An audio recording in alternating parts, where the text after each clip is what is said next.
or whatever they call that. But like, no, that's cool to have a convenience All store right. real close to. We are live. What's up, everybody? How's everybody doing? Hello. Oof. All right. Another busy week in the Destinyverse. Oh, my Lord. Okay. No way. You know, it's No, not, it's not more all over important the my other stuff we're feed or talking about tonight. anything. Yeah. It's not having grown men like crying on my YouTube shorts or anything. I know, right? What's going on, JD Kent? How you doing, man? That's weird. It didn't show up in the... Interesting. Okay. All right. I think we're good to go, guys. Oh, how about that? I forgot one little detail here. Well, how about that? Is the show number. It's on last week's show Yeah, number. I forgot something at the store too. I'll be right back. All right. There we go. I fixed it. It's fixed.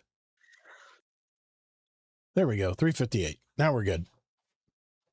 All right. Okay, I think we're ready to go. Let's do For this. realsies this time? For realsies. For realsies. We're real going now. Okay. All right, here we go. 3, 2. Well, what's up, Guardians? Welcome to episode 358 of the Guardian Down Roundtable. In our podcast, we talk about topics and news that impact our gaming hobby, all while keeping focus on our community. We're the podcast that invites a rotating list of guest co-hosts every week to join us at the table. We go live every Thursday night, 9 p.m. Eastern on my Todd the Gator YouTube and Twitch channels, as well as the Discord live stage. Hello, everybody. How's everybody doing? Once a month, we invite a new member from our Discord community to pull up a chair and share their story with us as well. We are a live show with an audio version available every Monday morning. We love our live shows, but more important, we love interacting with our live chat. So if you guys have input or comments on our topics tonight, be sure to jump in and speak your piece. We might even share it on the show live. So let's introduce first my guest, my regular co-host from the great state of Utah, Mr. Kingsley Mack. How you doing tonight, man? Hey, doing good. This is also the show where I can run to the gas station real quick if I forgot a drink. all my podcasting. all my preload stuff that I have to do on my little checklist. It's like when I'm flying a plane, I got to flip all the switches and double check and make sure everything's lined up and all that good stuff. So and I'll just slide right in when it's time to talk again. No, but I'm glad to be here. Doing good this week. He'll be the co-pilot getting in at the last second and going, okay, looks like you got everything here. Let's go. Mm-hmm. Excellent, sir. Appreciate it. Appreciate you being on tonight. Let's introduce our guest co-host we have on tonight. Our first guest co-host is here for his first Roundtable episode. You can hear his original interview with us back on episode 194 from April of 2023. He's been a member of our community for over 3 years now and is part of the Dudes Playing Stuff podcast. Please welcome to from the great state of North Carolina. It's Toll the Bell, aka Bell. How you doing, man? I'm doing good. Good to be here. I know it's been a long time since the last time I've been on this show. Dude, you're like it's even called something different. You're like a seasoned podcaster now. This should be easy for you now because you've done you've done like well over 100 shows now with Dudes Playing Stuff, right? Yeah, Tuesday was episode 111. Nice, man. Yeah. Nice. Triple ones. Awesome. Good deal, man. Yeah, I've been doing that for a hot minute now. It's a great time over there. We play a bunch of random games with our friends and kind of stay up to date with the new games that are coming out. Nice, man. It's a nice community over there. Very cozy, and everybody seems to have a good time over there. So it's a good thing, man. That's what it's all about with a community. With our second guest co-host tonight, she's been on our, she's actually been on a past Roundtable episode when we were kind of testing them out. I think it was a woman in gaming episode that we first met her on. But she's a gamer mom. She's also been a part of our Women in Gaming episode. That was episode 266, by the way. We got to first know her from episode 176. She beat you by a few weeks there, Belle. From December of 2022. She's been a member of our community for over 3 years as well. From the great state of Texas, it's PP Pipe. How you been tonight? Hello. I'm great. I'm doing good. It's been a while since I've seen y'all's beautiful faces, and so Yeah, it's been a long this is time. good. Yeah. Yeah, it's good to see you. It's good to see you. And your daughter now, I think she's 9, I heard. She is. She 9. is. Oh my gosh.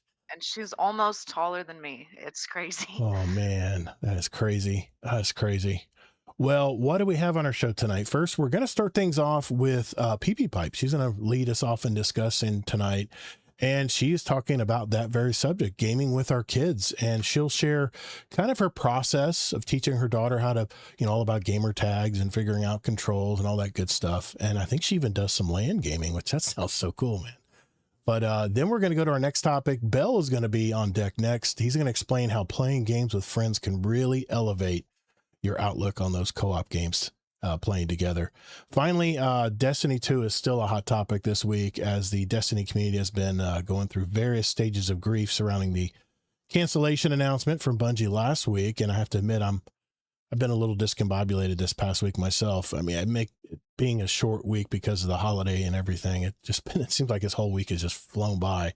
But we're going to talk about some news circulating on social media and talk about the latest Developer Insight article that Bungie did put out today. After which point we'll shift into our segment where we'll just kind of catch up with everybody, share any highlights of their week, also what they've been doing since we talked with them last, which has been quite a while with these two. And then at the end of the show, we, if time allows, we'll answer questions from our community. So if you do have a question for us, make sure you enter them in our podcast questions channel in our Discord. And of course, if you ever want to send us an email or a voicemail, just go to guardiandowncast.com to find out more about that. All right. So if everyone's ready, let's roll. All right, you ready? Ready there, PP Pipe? Yeah. Here we go. 3, 2. All right, we're going to start off the show right off the bat and talk with PP Pipe tonight. And you want to share gaming with your children and stuff, man. I want to hear about this. Go ahead. The floor is yours. Well, obviously I've been playing games for quite some time, and so my kid would always, she's always in the room, back when she was like 3, 4, 5, 6 years old, and I tried to show her how to use the Xbox controller from a long time ago, and she finally started, getting the character to like move and jump and hit the action button and stuff. Right. And so it's been many years to get to this point, but I finally got her a gamer tag, and extremely parental controlled. Of course. And we've been able to play multiplayer together on certain games because I have 2 Xboxes on 2 separate TVs. Hmm. And so I invite her gamer tag, she accepts it, and then we start playing. And I mean, it's very basic little games, kid games more than anything, but it's just cool to see her growing, You're actually doing a LAN party, what a lot of us did in our basement long ago when Halo was out. That's really cool. Yeah, I was running from like one room to the next to make sure the icons came on the screen, and I was like, okay, that's me, accept my friend request, child. If you want a game in the future, if you want a game in the future, you accept the friend request. Yeah, Yes, exactly. yes, but it's pretty cool, the parental controls, like even on Game Pass, it'll only show games that are appropriate for her age to download. That's nice. And so I thought that was just kind of cool from the get-go. I mean, I figured that there would be passwords and stuff for purchases, but I feel safe knowing that she can just kind of scroll through Game Pass and just kind of pick what she wants. And I find out if it's multiplayer, and then now I'm playing Bluey with her. So That's awesome. Have you succumbed to what a lot of parents have had to deal with the Roblox? Has she been into No. Roblox? Oh, good for her. She's not into Roblox. She's not into Minecraft. She could care less about a tablet. So Wow. she just likes to play video games, and I think it's because she's been exposed to it so much. Her dad plays a lot too. So That's nice. Very yeah. cool. That's awesome. So do you Yeah, have, go ahead. I'm sorry. No, you're good. You're good. No. Go ahead. My dad taught me how to play games when I was a kid. Right. So it's just kind of cool to like pass that down, because my dad and I would be playing like Age of Empires, Oh, I love that game. and on the computers and stuff, and that was really fun.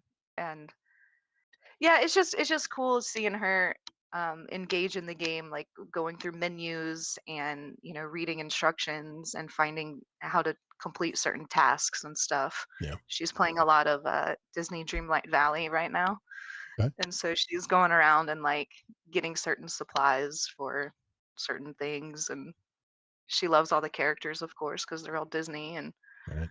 it's been fun, and it has a little bit of building aspect to it, so I kind of hop in and do some of the building. So you said you were using Game Pass. That makes Hmm. it nice. So you can you don't have to have like a big catalog of games for her to play. You can just go down the list, right? Yeah, Nice. yeah. I Now, do pretty you have much a tell her she can play any of these. do you have like a family plan where you can actually share them between the consoles, or do you have to have like a base console like PlayStation makes you do?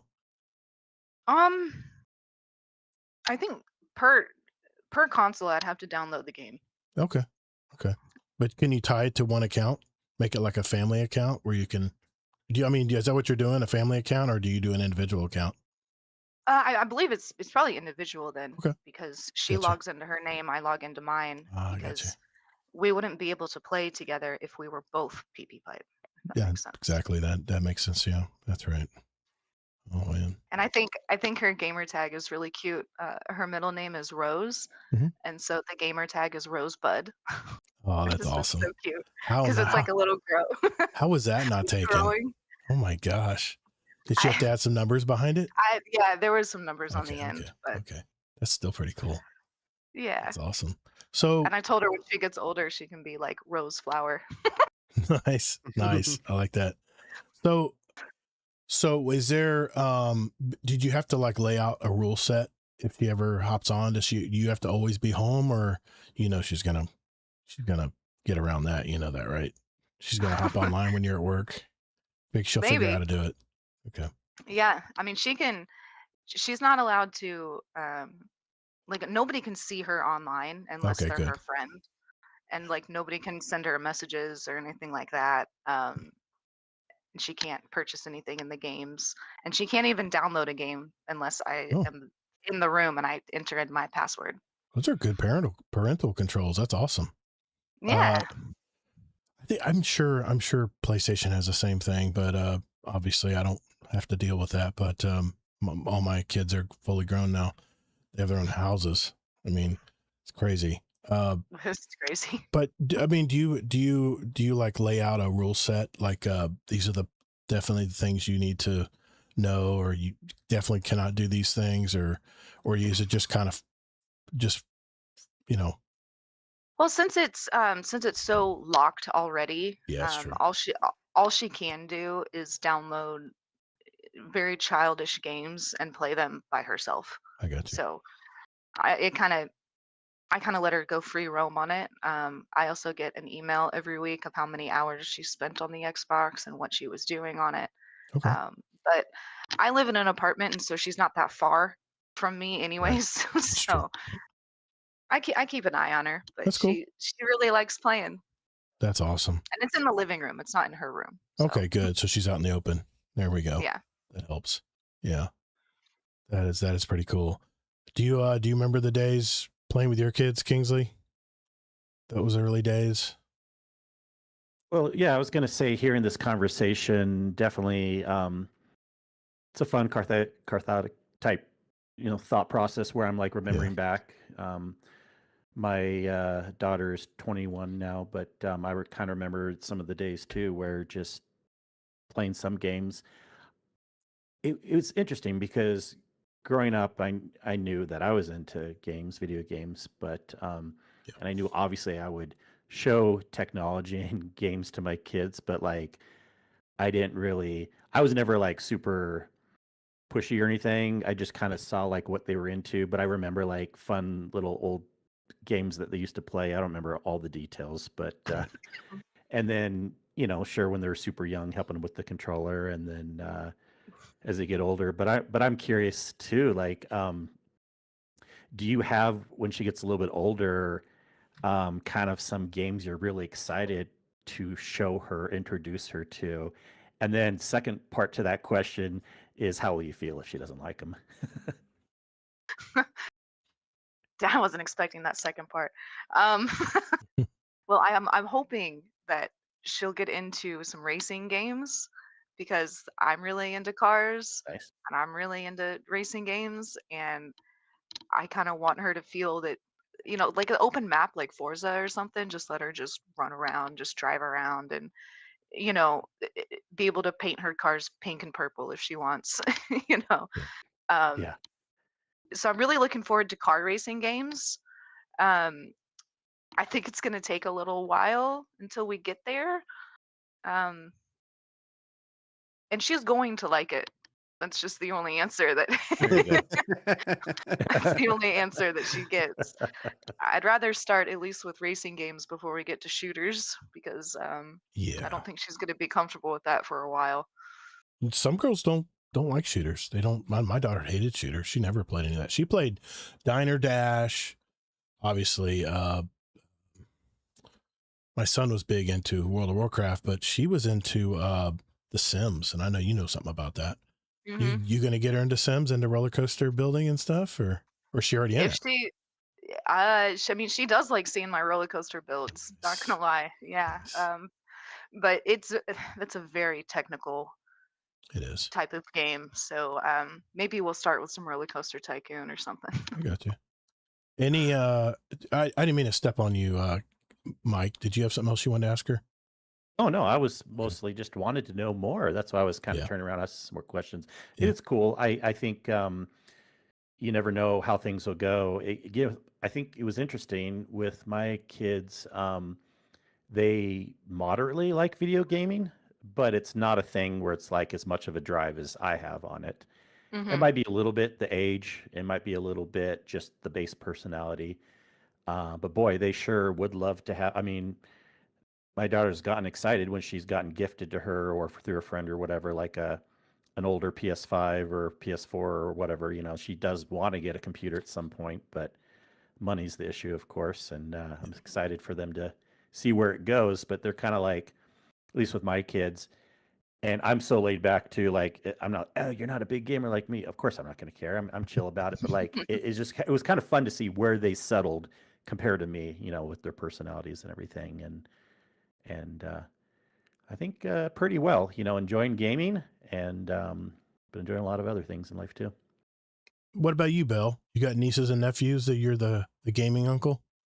Shows them how to play games and stuff? Yeah. I have one. Her name's Harris, and she knows I'm like the nerdy uncle, basically.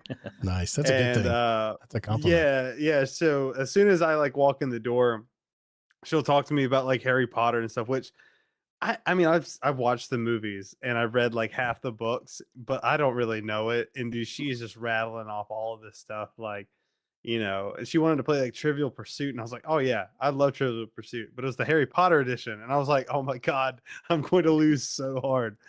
So yeah, she'll come to me too, like whenever I'm over there, and like she has like a kind of like a little gaming console, but it's like one of those like all-in-one gaming consoles, and she's Right. like trying to do something and couldn't jump over a certain thing or whatever, and help her out with it. But that was a long time ago. I think she's in a phase now where it's like fashion and like Broadway shows. So I think the gaming thing's over already. Already? Damn. Yeah, she's acting. She's Yeah. literally acting like on stage now, like doing stuff. Like it's crazy. Yeah, She's like a business mogul when it comes to Girl Really? Scout cookies. Oh my Yeah, gosh. whenever it's time for Girl Scout, dude, she's a seller. Like she sells so many, Dude, like top that's seller. such a good Yeah. skill. Such a good skill to learn that early in life, She's a great kid. She's a great kid. They used to force me to go door to door to sell band cookies, and we sold trash bags one time. Trash bags, like, really? I'm going to my neighbors' houses and they're looking at me like, get out of here, kid. I'm gonna let you up. Yeah. Or they have a nasty dog, or oh man, I hated door to door sales. That was such the worst. Yeah, my daughter loved The Sims, and I tell you what though, the best memories I have of gaming with my kids was Rock Band. Every night after dinner, when they still lived in the house, probably when they were teenagers even, 13, 14 years old. My God, man, we would play for hours, like at least a couple hours every night after dinner. And we jammed to the latest Rush song or something, that was on and I'd buy all the packs. They got all my money. Rock Band got so much of my money. I bought so many music packs from them. And what's funny, I don't know why they don't do this anymore. Why they don't bring this kind of game back? Because it made me go back and buy all their music because I was hearing it. I was getting trained to playing guitar to Rush songs where I wasn't really a big Rush fan until I played Rock Band. And then I heard all their old stuff and oh my God, I went down a freaking rabbit hole just in Rush alone. But yeah, such good memories playing video games when my kids were younger. And I mean, I have a picture of my son. I was playing Dynasty Warriors 3. My son was Good one. That's a great game. So he was a little tiny little Buddha in my lap on my recliner as I was playing that game. So that kid knew gaming like since he was like 1. So, but yeah, such good memories. But I know there's probably a lot of young parents that are listening to this show, a lot of young gamers. PP Pipe, is there any advice you would want to give them if they're thinking about, bringing their kids into the gaming world? Well, when you're pregnant, when you're using that controller, just keep it right on your belly while you're playing. Use the vibration controls. There you go. Yeah, Got it. Nice. Yeah. No, but it just starts. All games start from somewhere, like board games. Oh yeah, it's that's not. right. It starts. You don't start playing video games with a 4-year-old. Like you start with little board games and stuff, and then you move up to like when they're little hands, as long as they can hold that joystick, then just start out real slow on something, Yeah. But most kids, I think, should like video gaming. I don't see why. I think the only people that don't play video games are the ones that their parents didn't let them. Maybe. Man. But yeah. My grandson, I'm looking at a picture of him right now. Between my son and me, we're both avid gamers. He's a PC gamer and I'm a console gamer mainly. That kid's not going to have a chance. He's definitely going to be a gamer. He's already very visual. He's a very visual kid. Anytime there's a TV screen on or anything, he's like, "Ooh, what's that?" And they've been very good about limiting screens at such a young age. But even my watch goes off while I'm watching him sometimes, and he'll look at my watch going, "Oh my God, what is that?" And how many channels does it have? He actually picked this up. He goes, "Oh my gosh." He's like almost 2. He'll be 2 at the end of June. He goes, "Oh my gosh." Like repeating that all day long. We watched him last weekend. We kept saying that. Like, "Oh my gosh, Mom. Oh my gosh, Grandma." Yeah, that's funny. Oh my gosh. That's funny. Any last words on your topic before we move on? Bang, bang, bang. That's all I got. Okay, gotcha. I mean, I'm glad you mentioned it because a lot of the people who gamers who listen to our show, most of them are in their 20s, 30s, and 40s, and have young kids. So I'm glad you mentioned that tonight because it's good to reminisce a little bit too. So thanks for bringing it to the people in their 20s and 30s and 40s.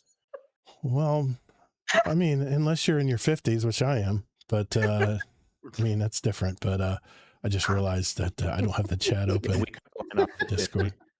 I mean, our main listening audience, I should say, is probably late 20s to early 50s. Probably it's pretty wide range actually of people who listen to our show. So, I mean, I remember Jealous Gaming was 18, 17 when he first started listening to our show and was a part of our Discord. We actually would have discussions among the moderation team, saying how young should we have kids in here? We got to be careful. I think they need to be 18 or up, right? But we had some parents who would bring their kids in and want to talk video games that were like 15, but their parents had to be in the community as well, so they can, the controls are in place. So anyway, thank you for bringing that to the table tonight, PP Pipe. We appreciate you. Absolutely. Thanks for letting me share. All right, let's move on. Bell has some stuff he wants to talk about. We'll be doing that right after this. Just got to reset my program files here. Oh, I see Kingsley the map now. Got you. All right, you ready, Bill? Here we go. What? Yeah. Anyways. Oh, yeah. Oh, yeah. I see what you're talking about with Minot, the North Dakotas. Carolina, 95. Jeez. That's really weird how it's just one all surrounded by 90. It's all surrounded by 80s and 70s, and it's 95. Yep. And that far north. That's unusual. There's You sure it's not that just doesn't happen very often where that far north is warmer than that far south, you know. Sure that's not a bug, like a misprint or something? That's crazy, man. Windy and 95. That just is weird.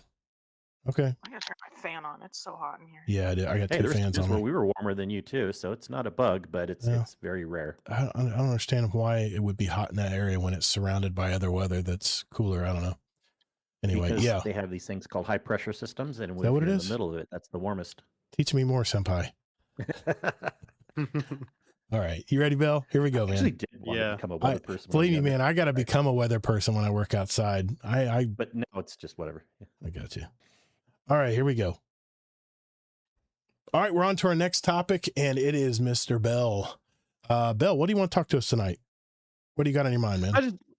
I just wanted to kind of bring to the table tonight that whenever you play a game by yourself for like a period of time, and then you play that same game with a friend of yours, or maybe even a couple friends, you know, if the game allows it, how different that game feels as soon as you have another person beside you that has like the same objective, whether it be on the same team. Even if I don't know why people would even play it nowadays, but if you still play Call of Duty, even if you got your friends on your team, or like, you know, me and my friends, we've been playing a lot of Forza since it came out, and just to be in the same race together, it changes it, because like you'll go back to playing solo and free roam, and as soon as you go into a race, you know, it's just you.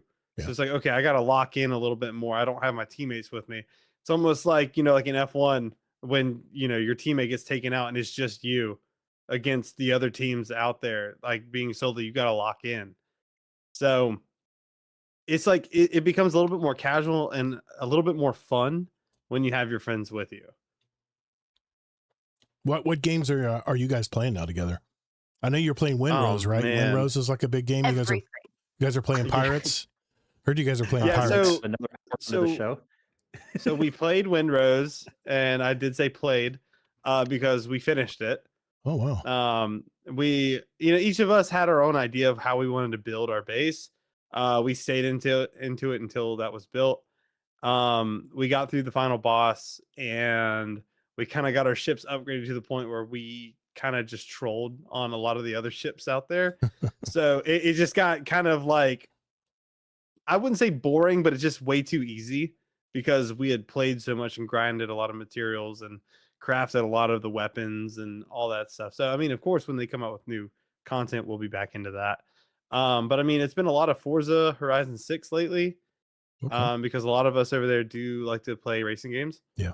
That's why when PP was saying she wants to get her kid into racing games first, I was big nods. So I was like, yes, 100%.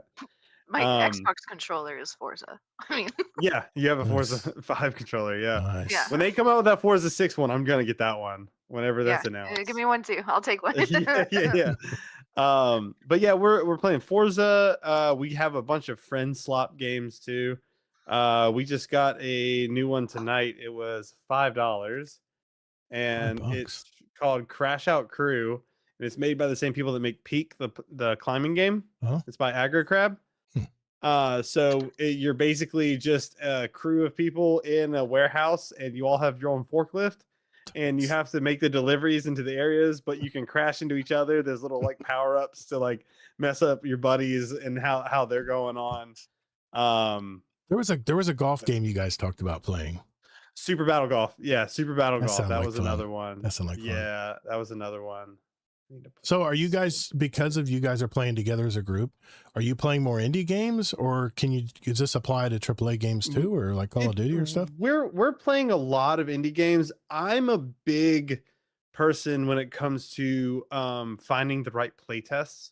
I like to be a play tester. Mainly because it's your only way of really getting a demo nowadays for a Mm. game is to be a part of like an alpha program Oh for yeah, those yeah. games. Nice. So I've been an alpha tester for Tier, TYR.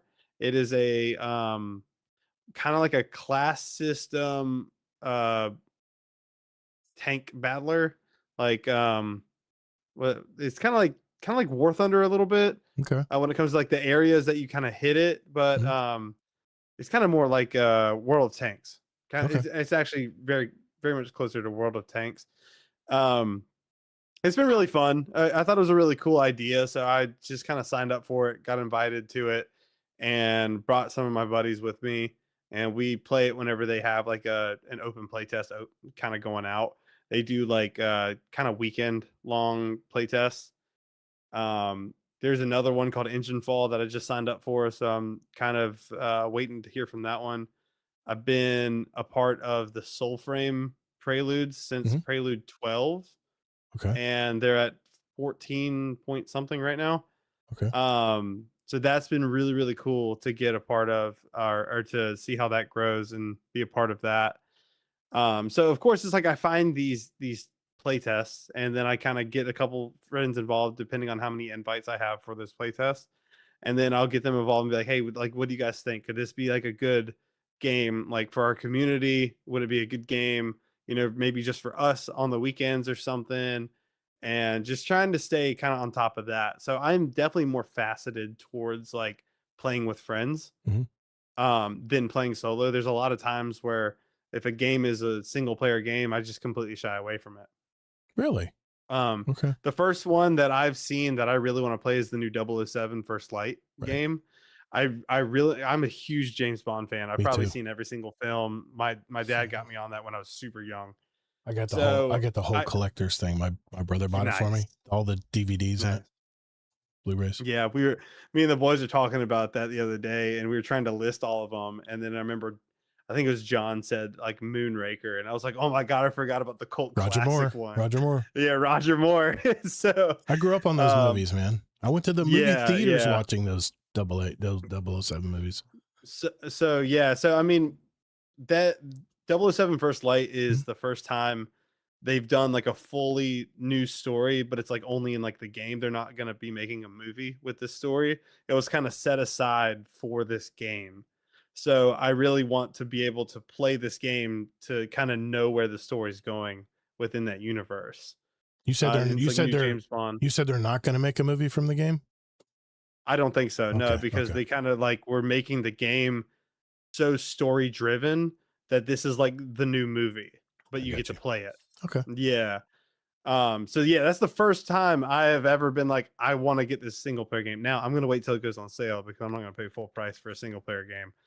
But I've watched a lot of streams and it does look amazing. The I saw I was watching Gamer Amps, Gamer Ranks. He was doing a before you buy thing, and it looked pretty good. But I don't know, man. I know they're using that Hitman kind of Like engine. yeah, they're using that template, when they put this together. And believe me, man, I love 007. I love 007 stuff. In fact, I was pissed when I heard they weren't going to have any new movies for a while. But I think they're still trying to find a Bond. I don't know if they've come up. Have they decided who's the next Bond yet? Or I got GoldenEye on N64. nice. Yeah, GoldenEye is the one of the best. Yeah. Love GoldenEye. Yeah. I almost bought it last night. I was just going to tell Danger that, because Danger was in the chat was saying that it's so far it's really good. And I'm like, I was so close to buying it last night. And I was like, wait a minute. Once you see all the games I've been trying this week, I had to draw the line. My hard drive was filling up really quick. I was like, okay, step on the brakes there, pal. Let's just do one game at a time, and it'll just come back when it's on sale. But I mean, see, with the reason I like playing solo is, for me, well, it used to be in Destiny, I would get ready for the raid on the weekend. I would get everything. I get a new build I wanted to try in the raid, so I would play solo to acquire all the armor pieces and get the weapons with the right rolls that I wanted. And then when it came to the weekend, I'd be streaming it usually with the group. I always look to see what drip I wanted to put on it too. Like what ornaments do I want to use? I mean, I'd sit there and play around with it. You could spend 2 hours just going through all your armor and trying to just look and see what looks good on it. The drip is definitely a hobby in itself in Destiny, but you said that it kind of elevates games. The fact that you're playing with other friends. I mean, what do you mean by that exactly? I mean, it just gives it more value, or it does. In my opinion, playing with friends gives any game a double the value. That's why I will never pay full price for a single player game. But realistically, when it comes down to it, you can play any game you want to by yourself, but as soon as you get somebody with you, it's like maybe you guys have the same objective, and then or say it's a co-op game. Like I remember playing Split Fiction with PP, and I remember playing it with my friend Zach as well. And that game is fantastic when you and someone else can kind of click together and get the same objective done. And then you get on the backside of it and you're like, holy crap, we just did that. And I mean, even like in Destiny, when you're doing a raid, when you're done with that raid, you feel so good because everyone had their own job to do and they did it well. Yeah. And so that whole team mentality, I mean, that's what got me started in really loving playing games with people is raids in Destiny.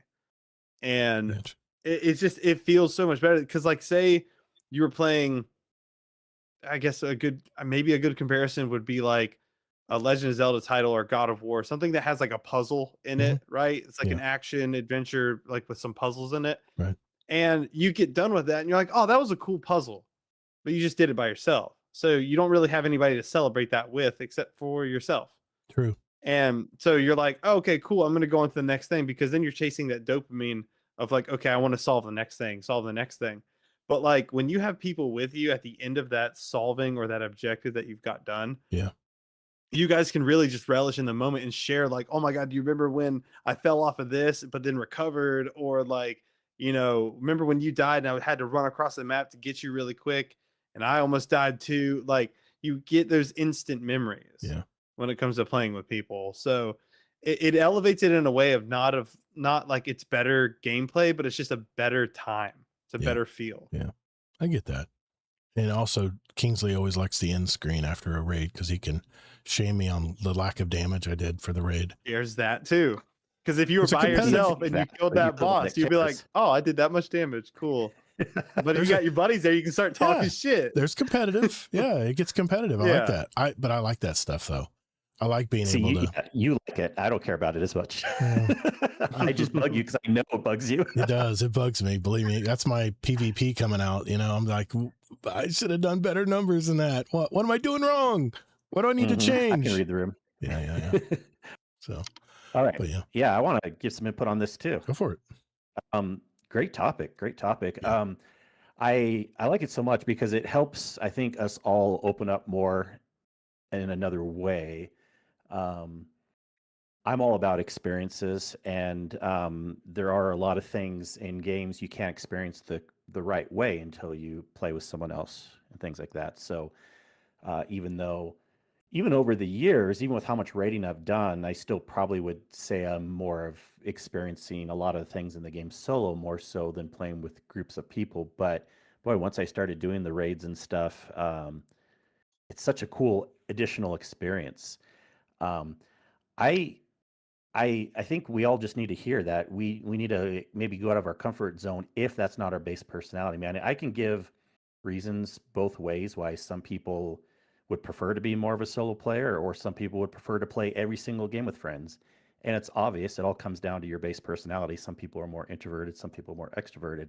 But that doesn't mean that you should stay in that template. As me being an introvert, there's times where I do need to like reach out more and play with others to kind of break out of my shell. And vice versa, I do think sometimes people that are totally extroverted miss out on some single player games. I was just going to say that. I was like, that's why I try to challenge myself to like play a single player game, like at least once a quarter, like once every Yep. 3 months, like try to play You something. don't need to That's do why I more was than like that. 007. I want that to be my single player game. I really do I'm just infinite. because. I mean, But I it's play true like that some other things too that like I've been playing by myself, but I know that some friends are going to be getting it. So in a way, I'm kind of like sherping my way through it, so that way I can help them out. So it's kind of a different feel because I'm just like compiling information to share later, but I'm still yeah. playing it solo. So like there's still that solo aspect. Like Ed said today, he's like, "Hey, I just got that game. Like I'll probably play it this weekend." And I got insanely excited. Like, dude, I have so many things to show you. Like there's a bunch of stuff. I know the mechanics for like this one boss. Like, dude, we're gonna have a great time. And I was just super excited again. Yep. Yeah, and I can totally give experiences too why a lot of people that are more introverted, they're trying to play a single player game, and then you do not want to run story missions with other people because they kind of can ruin the experience. They're talking over Hmm. cutscenes, they're kind of doing things. We're in like a 20-person chat and like you can't hear anything, but that's okay because Yep. even me as an introvert, again, I love the point you're making that I'm going to do a lot of things first, but then if I never branched out and played games with other people, I would not experience cool things like raids. I would not experience the the best thing you put, I think, is like saying how you're learning in a different way from someone else, right? Like even Yeah. how much I've rated and done certain things, someone else comes in the group that has a lot of experience also. I can learn something slightly new. Even if it's only like 2% slightly new, it's still something. It's still something I'm learning. Mhm. And I really love how you brought this and it's definitely a call out for people that are more introverted. I'll put my stamp of approval behind it too, because I'm that way to kind of try to play more games with friends to kind of get those experiences. See, Well, and I mean, I wanted to bring it a little bit too, if I could touch on one more thing, is yeah, like man. I wanted to bring this tonight, especially to this community and to you guys, because they made that announcement for Destiny that there's not going to be any more updates and it's going to be maintenance mode. Like, this is the time to just go ahead and start reaching out to maybe even other communities Mhm. or maybe your friends group and get them involved, even here, like friends that you've made here in this community, get them together and, go ahead and start playing some other games, getting your feelers out there. Like, okay, if you're into looter shooters, because you played Destiny 2 for so long, look for other looter shooters. Now, there are some bad ones out there. Trust me, you're going to go through some duds. You're going to go through some bad eggs, but just do it with with your friends, close knit friends. And then if you start kind of your own little thing going, maybe you can get some other people involved and then you start to grow, almost like a sub community. And I mean, that's what we've been doing over in DPS for a long time now. It's like everybody kind of has their own interests. And like, if it's Warhammer 40K, if it's D&D, if it's, any type of like a racing game, sports games. I mean, I don't condone sports games, but that's other people. If you're into it, that's fine. But we have all these different groups, and you could start that here, or you could start that wherever you want to. But just don't be scared because Destiny 2 went into maintenance mode. It's still going to be there for a little bit, but also just kind of start branching out a little bit. Well, yeah, and it is a good reminder also that we actually do have for people that aren't aware here that again might only play Destiny. We've had this for a while actually, in other games area. So people, I've been trying to keep that Mhm. pretty Good. steady with like a lot of different games in there. So definitely check out. You can browse these channels and see if like we're talking about things, if certain games might tickle your fancy, and 1000% join other communities also, like Bell's saying, because again, it's like the more people you have in your Rolodex, I'm just coming with the old school term, but the more people you Nice. can talk to in your Rolodex. address book, in your iPhone address book, you can. That was before there was you know, area codes, bro. Kingsley's That was the old. 7-digit ooh, numbers. yeah, Kingsley's old. uh-huh. I'm from the 714. But anyways, yeah, no, it's good to kind of look and see what else is out there in case something looks good. See, on the other side of that equation, I'm the type of introvert that I have to have downtime. I have to have time when I'm not around other people. I have to recharge. And usually it works perfect for me because when the first campaigns would come out for the latest Destiny expansion, I had a strict policy that I played all the campaigns solo because I wanted to get really enveloped into the dialogue and really break down what's going on in the game and stuff. And I've tried gaming with 2 other people in the past, and people get so excited they start talking over the voice lines. And you're like, well, no, I can't do this. I got to be able to, I want to fully invest my time into the game. And there's a lot of times where I, you know, whether I'm working all day and I'm coming home and I usually have a couple hours before I watch a show and then go to bed every night. Those 2 hours are sacred to me. And usually what I'll do is 9 times out of 10, I'll play solo. But then on Saturdays, I know we have a raid team we're going to be playing every Saturday night. And I look forward to that because I've fully recharged through the week. You know, podcasting is another outlet for me. And then come raid night, I'm all excited. It's good to see everybody. You're catching up with everybody. You're talking, you know, if you haven't seen them in the Discord. And on that, if you are an introverted person out there, there are ways to still play with others where you don't have to feel like you're on blast every day. You know what I'm saying? You said scheduling actually helps. It helps for multiple reasons. Not just even an introvert extrovert thing, but like with like my wife who has ADHD, like we've learned certain things like scheduling can help change your, I don't want to say like personality. It can change the thought process in your mind where like, even if you're an introvert and you need time to recharge on certain days of the week, whatever, if you know you have a social thing that's scheduled as an introvert, you're more likely to be okay with that if you're accepting that. Of course, you got to accept it in the first place. Yeah. And it doesn't mean I don't like to do things on the fly from time to time also. But what I was getting to that point. Yeah. Like, again, if you're not doing anything with friends, just start scheduling a few things because then you'll be socially prepared for it. Yeah, you can prepare. Exactly. Yeah. And I'm very much that kind of person. And I mean, you got to remember too, I'm in front of a lot of people during the day when I'm at work. You know, you got to put your face on when you're talking to your clients and stuff. You got to act like you give a crap about their problem. True. I see what you're saying. When you're talking to people in Mercedes, Bell, and they come over and start complaining, you got to put a nice grin on your face and say, we'll take care of it. I'm sorry. I don't do that. You're behind the scenes. Even with customers. Yeah, that's what the sales rep's for. What's that sales rep out in front? That's his job. But you know what I mean. Like, I will tell somebody to F off in a heartbeat. I know, but you know what I mean though. But you still with your managers and stuff, you still have to put a face on.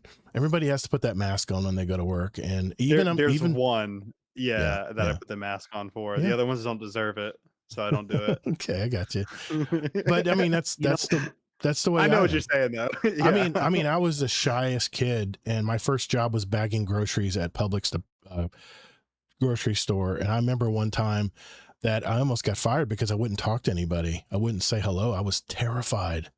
I couldn't even create small talk. I was that freaking introverted, and I just, they forced it out of me. And I'm so glad I had a retail job when I was younger because it made me turn into this other person when I'm in front of people. And then I can revert back to my quiet self when I'm not in front of people. And I could literally say ditto to that. I feel that with a lot because I was the same way just with Harris Teeter. Mm-hmm. Like I was the same exact way. And then that got me out of my shell was being customer facing. And that's what, then I became customer service because of it, because I was like, I kind of started owning it. Yeah. And then, that's crazy. I think every teenager in high school should have a customer, a retail job where they're in front of people. Job. Yep. Because they need those social skills to know how to, I keep wanting to say deal with people, but not that. You're trying to adapt to people, and you can even get sophisticated on it, and you can get really good at flipping the script. And someone who comes in angry about something, you can flip the script on them where they leave feeling good about things. Those people are invaluable, by the way. But, like today, I had a customer call me, and he was not happy. He just put sod in a shade lawn. You know where I'm going. He's calling me about how all of his sod is starting to thin out.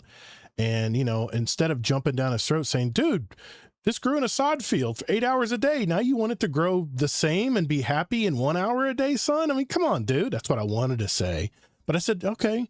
He's walking around the lawn, pointing everything. I'm like, okay, yeah, I see what you're talking about right there. Yeah, And instead of jumping down his throat, I just quietly just explained that, you know, remember now, this grass was on a sod field 8 hours a day being pampered, and it got cut out of the ground, thrown on a pallet for 2 or 3 days, and then by the time it was delivered to your house, it was not happy. And then you put it into an area that's getting maybe 1 to 2 hours of sun a day. I says it takes years for your grass to acclimate to that new shade environment, and in the process you're going to lose some grass. You're going to have to fill stuff in with plugs and stuff. And you know, we left amicably. He was happy. He says, I'm not mad at you, I'm just trying to understand what's going on here. And that is a prime example of turning it on and then coming home and turning it off. So that's the reason I thought that was a good topic tonight, because it really does. I mean, if you know that there's a game that's very co-op heavy, or you can get into a fire team and enjoy the game together, it will drive sales too. If you know, if developers are hearing this, because I mean, let's face it, the friend game is what kept Destiny going for a long time. Even Deej a long time ago called it the friend game. You know, that was a big selling point for the Destiny games back in the day when things weren't so happy. So, but I have a hard time keeping up with so many games. I mean, what is there, like millions of them? Like I cannot. 20,000 a year on Steam alone. I can't keep up, and so I don't like to play multiplayer all the time. I like my quiet solo time myself too. I was going to ask you about that, because you do a lot of building, world building. Yeah, which has nothing to do with multiplayer. Like that's very me. Yep. Exactly. And so I do keep those games in my rotation, my building games. That it's almost like therapy to me, rather than, you know, hearing like, oh, let's go over here, let's go over there, let's go play this, and it gets like a little too much for me, you know. And I'm always usually last place in the group anyways, so it's not like I'm. I was going to ask you about that. I'm glad you spoke up, because I was going to ask you about that, because I'm sure world building, it takes a lot of introspection on how you want the park to flow, and how do you want this roller coaster to be different. I think maybe that was my daughter too. That was her introspective time to be creative, and she's definitely a creative person. She's an artist. But yeah, I was going to ask you about that. Those like city building games, like management, or maybe it's a control thing. I don't know. It's like controlling, but also mixed with multitasking and being responsible by yourself. Like if my town goes under because of money or something, like that's something that I did. Yeah. You know, I can't blame anybody else for it or something. So I've always been a pretty solo player. But I did, on the topic of playing with friends, I did meet practically all of my friends from playing online, with multiplayer. Because, you know, I don't multiplayer any of my building games. That's for sure. I like to see anybody outbuild me. Yeah, I played a lot of RTS games back in the day too, because that was my creative time to build these. Empire Earth was my all-time favorite, and because you build up as you go, as humans went through different ages. You know, you get into the Bronze Age, and then the you know, and you keep moving up, and your technology would go up with you. It was so much fun to do that, but it was a single-player game. You literally was you and the world you're building. You could play against another person, but it's not like you were talking with them. They basically were playing. It was like a chess game where you couldn't talk. So, but I would be willing to wager that a majority of gamers out there are introverted people, because gaming in itself, I think before it became a social thing, once the internet became big, before that, people, well, I mean, I guess people played tabletop games and stuff, but I think video games in the early stages, I think for a lot of kids like me growing up in the 80s playing Pac-Man and stuff, it was all about focusing on that TV and trying to get to the next level. We didn't want to talk to anybody. You know, I got my soda right here. I got my peanut butter and jelly sandwich right here. I'm set, you know. Doritos. Yeah, well, we couldn't afford Doritos, but we get the regular crappy potato chips. But anyway, it was, I think a lot of us as gamers start out. I think we start out playing single player games, and I still think that live service games are going to kind of go through its phase. And I think we're going to revert back to one and done games. I think we're going to go back to a lot of one player games because live service isn't doing too hot right now. Not many games are really successful at it. So a couple comments here. Tortugo in the chat said, I'm excited for the duos coming to Marathon soon. It'll definitely be a little more fun being able to play with a friend that's always on and not having to have random people who don't talk. Yeah, nobody uses mics in Marathon. It's way too serious a game to be on a mic. Yeah, and Scarlet Maddie says, yes, if you're more carefree, you'll be more open to interpretation of what the moment can be, but then but when you know what's coming down to the hour, you know how much your day will take mentally, and it'll be easier emotionally. Yeah, that's a good point too. But yeah, good topic, man. Deadpool's son closed his laptop. He got kicked out of the chat. Thanks, Bell. It was a good topic, man. I appreciate you bringing that to the table tonight. All right, we all know what's next. We're gonna talk some Destiny. And, dun, dun, dun. Do that when we return. All right. I don't know. I know Kingsley's over it. Kingsley's over the Destiny talk, but I have to at least catch people up and talk about the drama that's been going on. Man, there's some real civil war going on right now. I'll be right back. Okay. I was gonna say, is there any chance I could get like a 2-minute? Go ahead and do it right now. It's good real time. quick? Okay, It's good cool. time. Yeah. Appreciate. Hey, Bell, don't mute your mic. Oh, he turned his camera off. Never mind. You got to figure a way to get around that because people are going to do that from time to time. It's all right. It's no big deal. Yeah. Oh, should I not mute? Here, I'll just leave this here. If you mute your it'll move your window. I don't know why Discord does that, but they just do. Okay, I'll be right back. Either retail or fast food. Yeah, exactly, Danger. It builds character. Yeah. I'm telling you, it's an important skill to learn. You have to learn how to socialize and deal and be able to understand where people are coming from, you know, and their jobs and stuff. Yeah. Let's see. Scarlett, I'm gonna cover the TWID and the second developer article. It's gonna be in the audio version. I'm gonna add it into the audio version in post. It won't be obviously tonight because it's not available yet. But I am gonna talk about the dev article that came out today. Man, there's some sexy looking weapons in that damn article, man. There's a lot of drama for Destiny and Bungie. Yeah, I think a lot of people are going through the stages of grief. Isn't that what they've been talking about? What is it? Denial, anger, and people, and I hope bargaining. that people can get past that. I think we all will. We all will. I think it is. It's just a matter of time. What's that? Okay, Real people for sure. I think. Well, we'll see. We'll see. Won't. Did I mess up your stream, Todd? No, just don't turn your camera off. You can just leave an empty chair there. That's fine. Yeah, you messed up. You want to watch me pee back there in that room? Yeah, well, sure. Make sure the door's closed. And make sure you don't bring your mic in there. Well, what if not all of us have doors? You know what I mean? Fine. All right.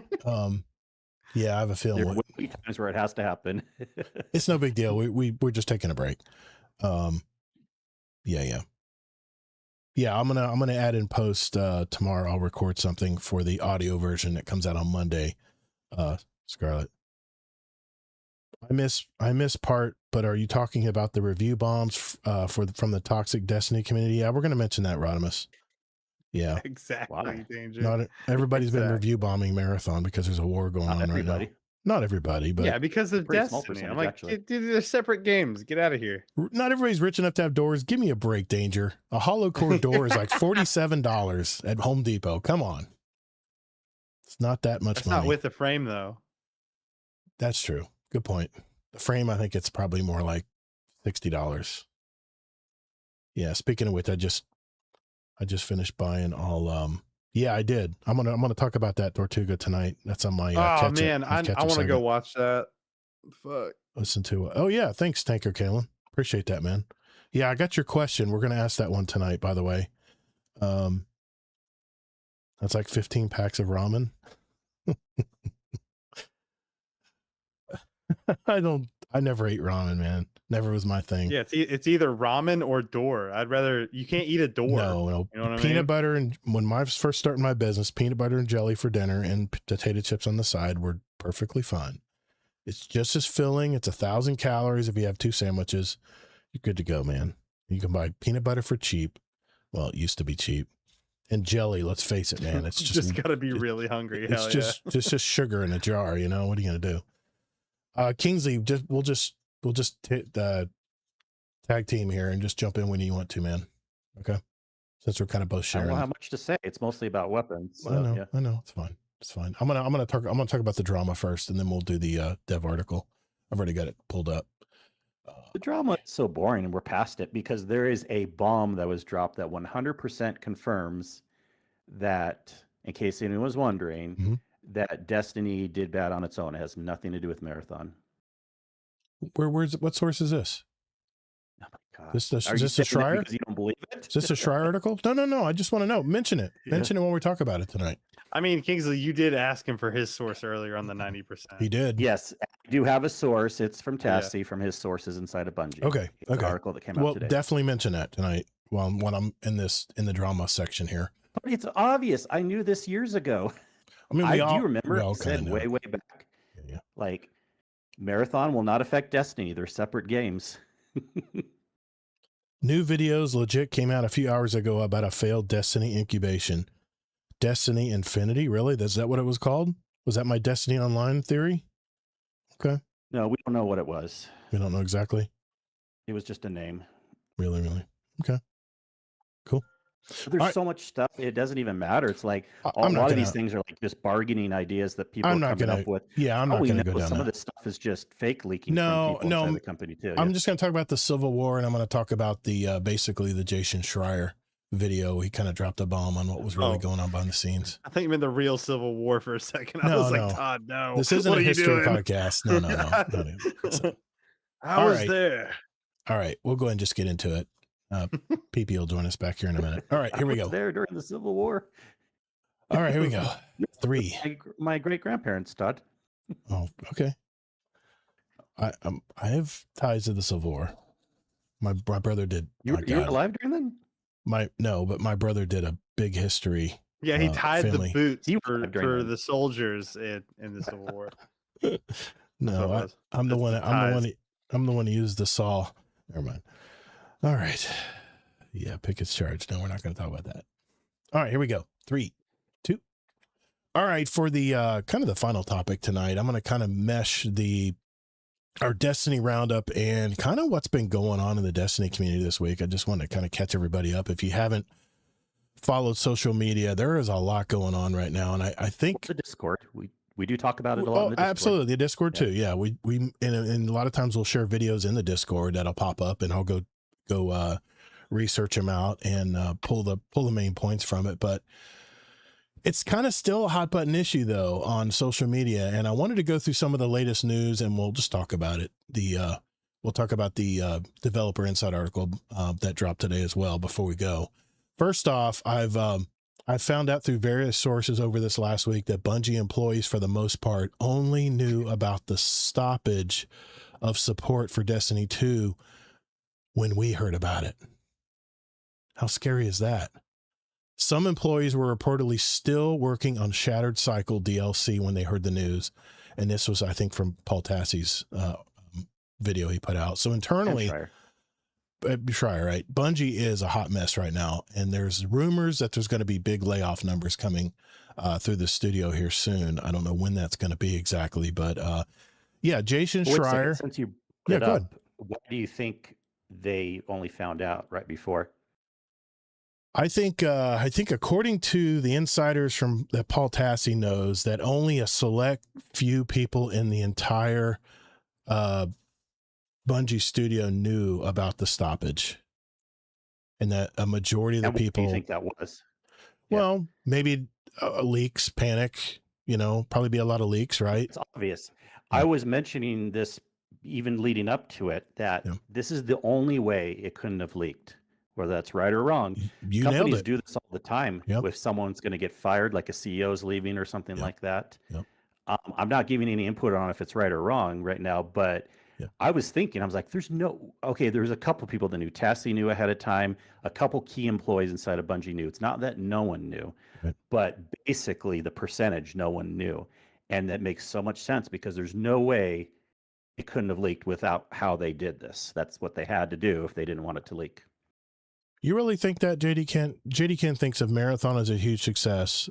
Likely another Destiny will not happen. I think they're mutually exclusive, man. I really don't think the success of one means a failure of another. I really don't. It's all about.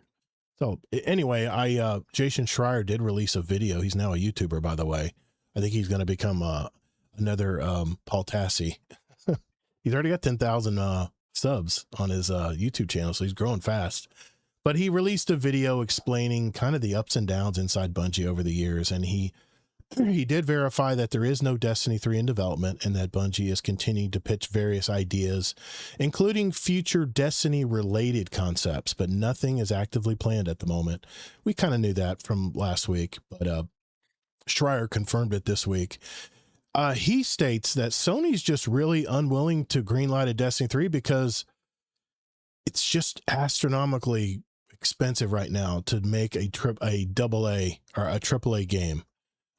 He stated that Bungie would need upwards of $500 million, not including the marketing, to make the game. And he also pointed out that Destiny 2's proprietary tools and that engine have made content creation really slow and difficult, and hence why they had to strip out past versions and storylines like Red War and Leviathan raids, which is such a key part of Destiny 2. That's what introduces you to Destiny 2 as a new player. I mean, it's kind of a really crucial part of the game. Still don't know why apparently it was the engine. So he also said that that the studio focus is now Marathon, which we kind of knew about already, but he confirmed it. There's been a lot of drama concerning Marathon. Many people in the Destiny community, including Astrocross, are boycotting Marathon. And Glad just tweeted today that he said, fuck Marathon. I'm with Cross. I'm not going to play it. I'm boycotting it as well. I don't know how this will turn out for Marathon. I mean, that Cross thing's not entirely true. He's kind of going back and forth. You think it's a publicity stunt? I think it's a little bit of a publicity stunt. Because I even watched a follow-up video from him that said, no, guys, actually play Marathon, but I'm not going to be playing it. But who knows? Someone might have called him. He'll probably still play it some too. Yeah. I think it's a 25% he's emotional and 75% in a publicity stunt. He's in the anger stage, and now I think some people are at the bargaining stage. They're trying to I just had a report on that because it's not totally true. That's a total boycott. He's kind of gone back and forth on some of the wording. I just saw what he produced yesterday. I haven't been on YouTube today, or at least this changes so much. That's why I'm like, it's almost like we can't even report on it because so much is just changing. So it's just a lot of hubbub right now, and a lot of people think because a lot of people think because Marathon is their focus, and they've stated publicly that that's the reason why Destiny 2 has gone by the wayside. And like Kingsley mentioned earlier, it really has nothing to do with Marathon.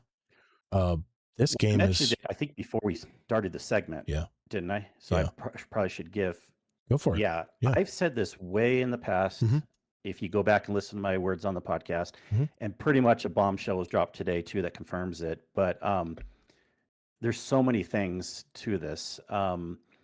Where basically, if you look at the history coming up, when you talk about the money thing and they don't want to green light 500 mil right now. Well, it makes sense because after Final Shape, Destiny already wasn't selling as well, right? So that has nothing to do with Marathon. Okay. That's just Destiny. Then the next point is it kept getting worse with each one. Then the final point was that they made the decision in January. This was even before Marathon came out to stop. We just didn't know about it until recently. And then the last thing was that Tassi confirmed today with inside sources that this was purely just a decision within.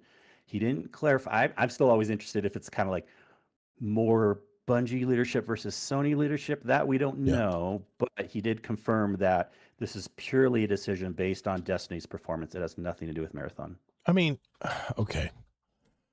I was kind of going to bring this up in a later show, but here's the problem, man. If you're going to have a live service game, you have to have a repeatable loop. You have to have something that people can come back to and work on a little bit. You know, there has to be a loop that draws you back in. And for me, everybody drink in advance. For me, that was Arc Raiders. Arc Raiders had the perfect loop for me. Thank you, PP. Arc Raiders had the perfect loop for me. I would go in, I was making, putting together projects. I was filling up my expedition capsule in case I wanted to do an expedition and reset. Not to mention, I mean, it kind of was a looter shooter for me because I was trying to gather blueprints and weapons. And as I gather them up, I'd stuff them in my stash, but the stash only holds 280 things. And I realized you can get more stash now if you pay an astronomical amount to some new vendor. But here's the problem. I'm hitting a wall now where I've played everything. I mean, I've played everything. Another game. No, that's what, well, I'll talk about that. I've been playing a lot of games this week, but now I've just set Arc Raiders aside, everybody drink. And, I've just I'm just waiting to see what they're going to do. And that's kind of the way I've been playing Destiny. I've just kind of set it aside. We've done it. My God, Kingsley, me and I've been playing this for 12 years, man. We have done everything in Destiny. I mean, there's some things that we haven't done. I mean, I haven't done like legendary raids and stuff, but there's no desire for me to do that. I haven't either. I haven't heard of those.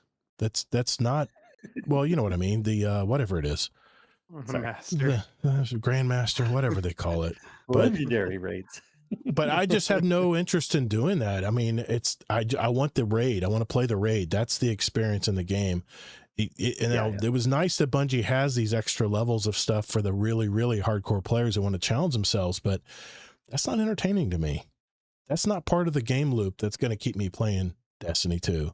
And Destiny 2, when that portal system came in, it really didn't. It really didn't Well, it was help. before that. We can't. The biggest drop. I have a chart ready to show people at any point. Good. But the biggest drop ever was right after Final Shape.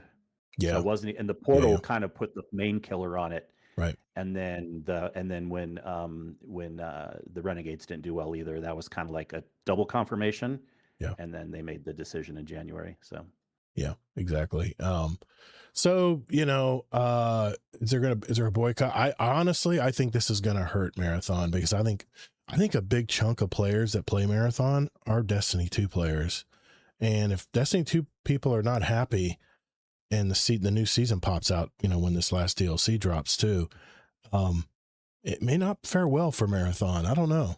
I mean, I think Marathon, if you remember correctly, when they had the open play, they said, you know, we don't want Destiny 2 players. They didn't say that, but that's what they were kind of insinuating. When they were doing the play test and the inviting streamers that play Tarkov and all these other games to test their game out and see what they thought, there wasn't anybody being invited from Destiny 2. They were looking for an entirely different audience, which is asinine.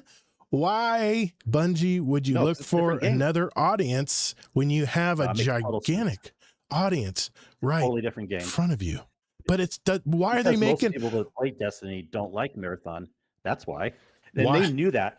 Bungie actually had the words that they said in a long time ago. They said Marathon may not be for a typical Destiny player. They said those words. Who approved that idiotic idea? It's truth. It's realism. Give me a break, man. True. That's like me saying, you know what? I know I'm in the pest management business, but I want to do, I want to sell rims on cars. That's what I want to do. But is that true? But none of my customers over here want to buy rims. No. They want me to take care of their pest control problems. Why are you coming over? It's not a good analogy because that one's not true. You got to sell them trash bags. Yeah, exactly. Exactly. I had to sell trash bags. No, inside joke, guys. Inside joke. But it just doesn't make sense. Why you not make a new game that appeals to your core audience? That millions of people bought this game and it's not for them. Well, now you're definitely changing the subject, but yes. Sorry, I'm if in we're my gonna go anger down stage that now. route- I've been through this if we're stage so going many to go down times this that week. route, No, this is no. why you don't need to do this. Yes, but yes, I know, if but you're going to go down that route, it's because people that are creative Yeah. like to make different things. Right? and yes, So it's like telling an artist, you have to make all your pictures look the same. You know, you Yeah. have to, you know. we've been down that So, road, so I won't. Sometimes people like to make Yeah, I understand. different things. You know. I won't revisit that. We've already spewed that hate a long time ago. So Yeah. Right. but there's two reasons that Jason Schreier said that Sony is hesitant, other than the fact that they just got burnt for $1.5 billion as they had to write it down when they bought Bungie. I mean, think about it. Sony is already not happy with Bungie, and now they want them to take a risk, a $500 million risk, to try to make a Destiny 3 game. They're not in a really good position right now. Well, like I said, the first reason they said is the skyrocketing development cost. It's in the whole industry right now. I mean, there's a stagnant market where players are kind of sticking to those forever games, you know, Fortnite, Call of Duty, Helldivers 2. I mean, they're games that they play all the time. And it's also a result that we're in a major inflationary cycle right now. I don't know if you guys have filled your tank up in your car or been to the grocery store lately, but it's so expensive to buy stuff right now. So people are a little less. I mean, what's the first thing you're going to give up when you can't pay your bills? It's going to be buying a video game. So you're just going to go back to the old.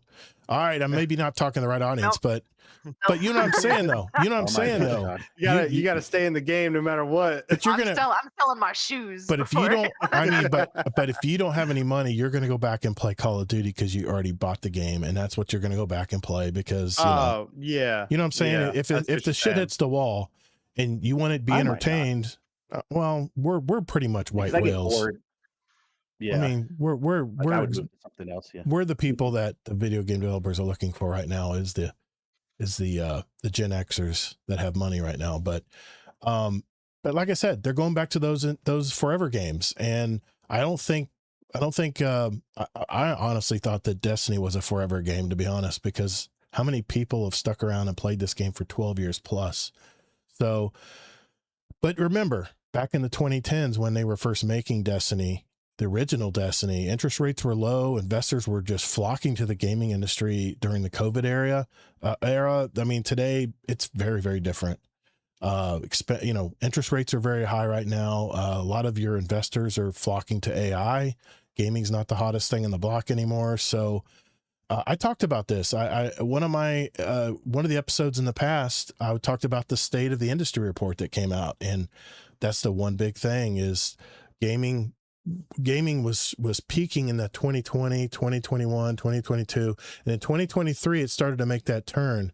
In 2024, we're actually start coming down on the curve now. So things are kind of leveling out, which is probably why Sony is, not excited about putting another $500 million into a Destiny 3 that people may or may not like, But anyway. Yeah, and this isn't just a Sony Destiny problem. This is all video game companies are kind of dealing with this, and I keep predicting that we may have a little bit less video games in the next year or so in total. If you just look at total count, Dadbot so said, expensive to make. Well, good. There's billions to still play. Oh yeah, there's billions to still play. I'm just saying, like if you look at 2025, and then if you look at 2026 or 2027, we'll probably have less games that come out by a small amount. You've been saying that several episodes. You've been saying that, and it might be happening. I think there's going to be less AAA games. I think mainly because, let's talk about the elephant in the room. The reason console prices are up right now is because everyone knows GTA 6 is coming around the corner. It's been confirmed by the CEO today. It's not like console prices are up. It's definitely because of the economy. 1000% the chip shortage, the tariffs, the all memory, that stuff. The RAM, the storage. Yeah, not yeah. because of GTA, I promise you. We almost got a second pandemic before GTA 6. We almost did. But the CEO verified the 19th, November 19th, I believe, if I remember if I'm correct. November 19th, it is coming. GTA 6 is coming. Winter is coming. The day before my birthday. Winter is coming. There you go, Belle. Winter is coming. Literally, winter is coming. We'll see if it November. comes out. We'll see if it's a birthday present or not. Yeah. I don't think it's gonna come out. Just some comments here in the chat. I think it will this time. Dadbot Will it said, be good? Who knows? Dadbot said, We I'd got buy last some of time your too. rims and tires, Todd. Okay, I appreciate that vote of confidence, Dadbot. Scarlet Maddie, because Destiny is very cushy compared to Marathon, like some bleed over. It's inevitable, but not intentional. No, I'm not going to sell spinners. Rat they're, spinners. I guess that was a bad analogy. Tortuga in the chat says, if Marathon didn't have the Bungie name and was just claimed by Sony, would people still act the same about Marathon and beat it down for Destiny still? I don't know. That's the $1 million question. And I mean, well, I guess the numbers are going to show it, but I mean, let's be honest, guys. Marathon's numbers weren't that great. In fact, Destiny 2 exceeded daily player base numbers over Touch on Marathon. that, honestly. I mean, let's it's think not about like they it. really stole much from Destiny in the first place. It's Yeah. just the heavy PvP guys went to Marathon, and Yeah. then now they're just boycotting it because they want views on their channels. Here's the That's question. all it is. Also, I want to make the point that Mhm. I don't believe, unless someone can run statistics and find out, I don't believe it's a huge amount or majority of people that are doing this boycott. Yeah, there's a lot of loud voices and it's getting in the news, but people that I talk to in different communities, including this one, generally are pretty cool about it. I've never even heard anyone secretly saying boycott Marathon. I'm going to try the so I just PvE. don't think it's I just don't think it's a huge percentage. I'm gonna try a the huge PvE issue. I as think well. it's just a That's gonna talking be point dope. this week. We'll be over it next week. Yeah. Just ignore it, people. Don't boycott Okay. Marathon. It's not a big deal. Yeah, Kragers are good rims. Yeah, I mean, it's like I said, I'm wondering if Sony backed the wrong horse here.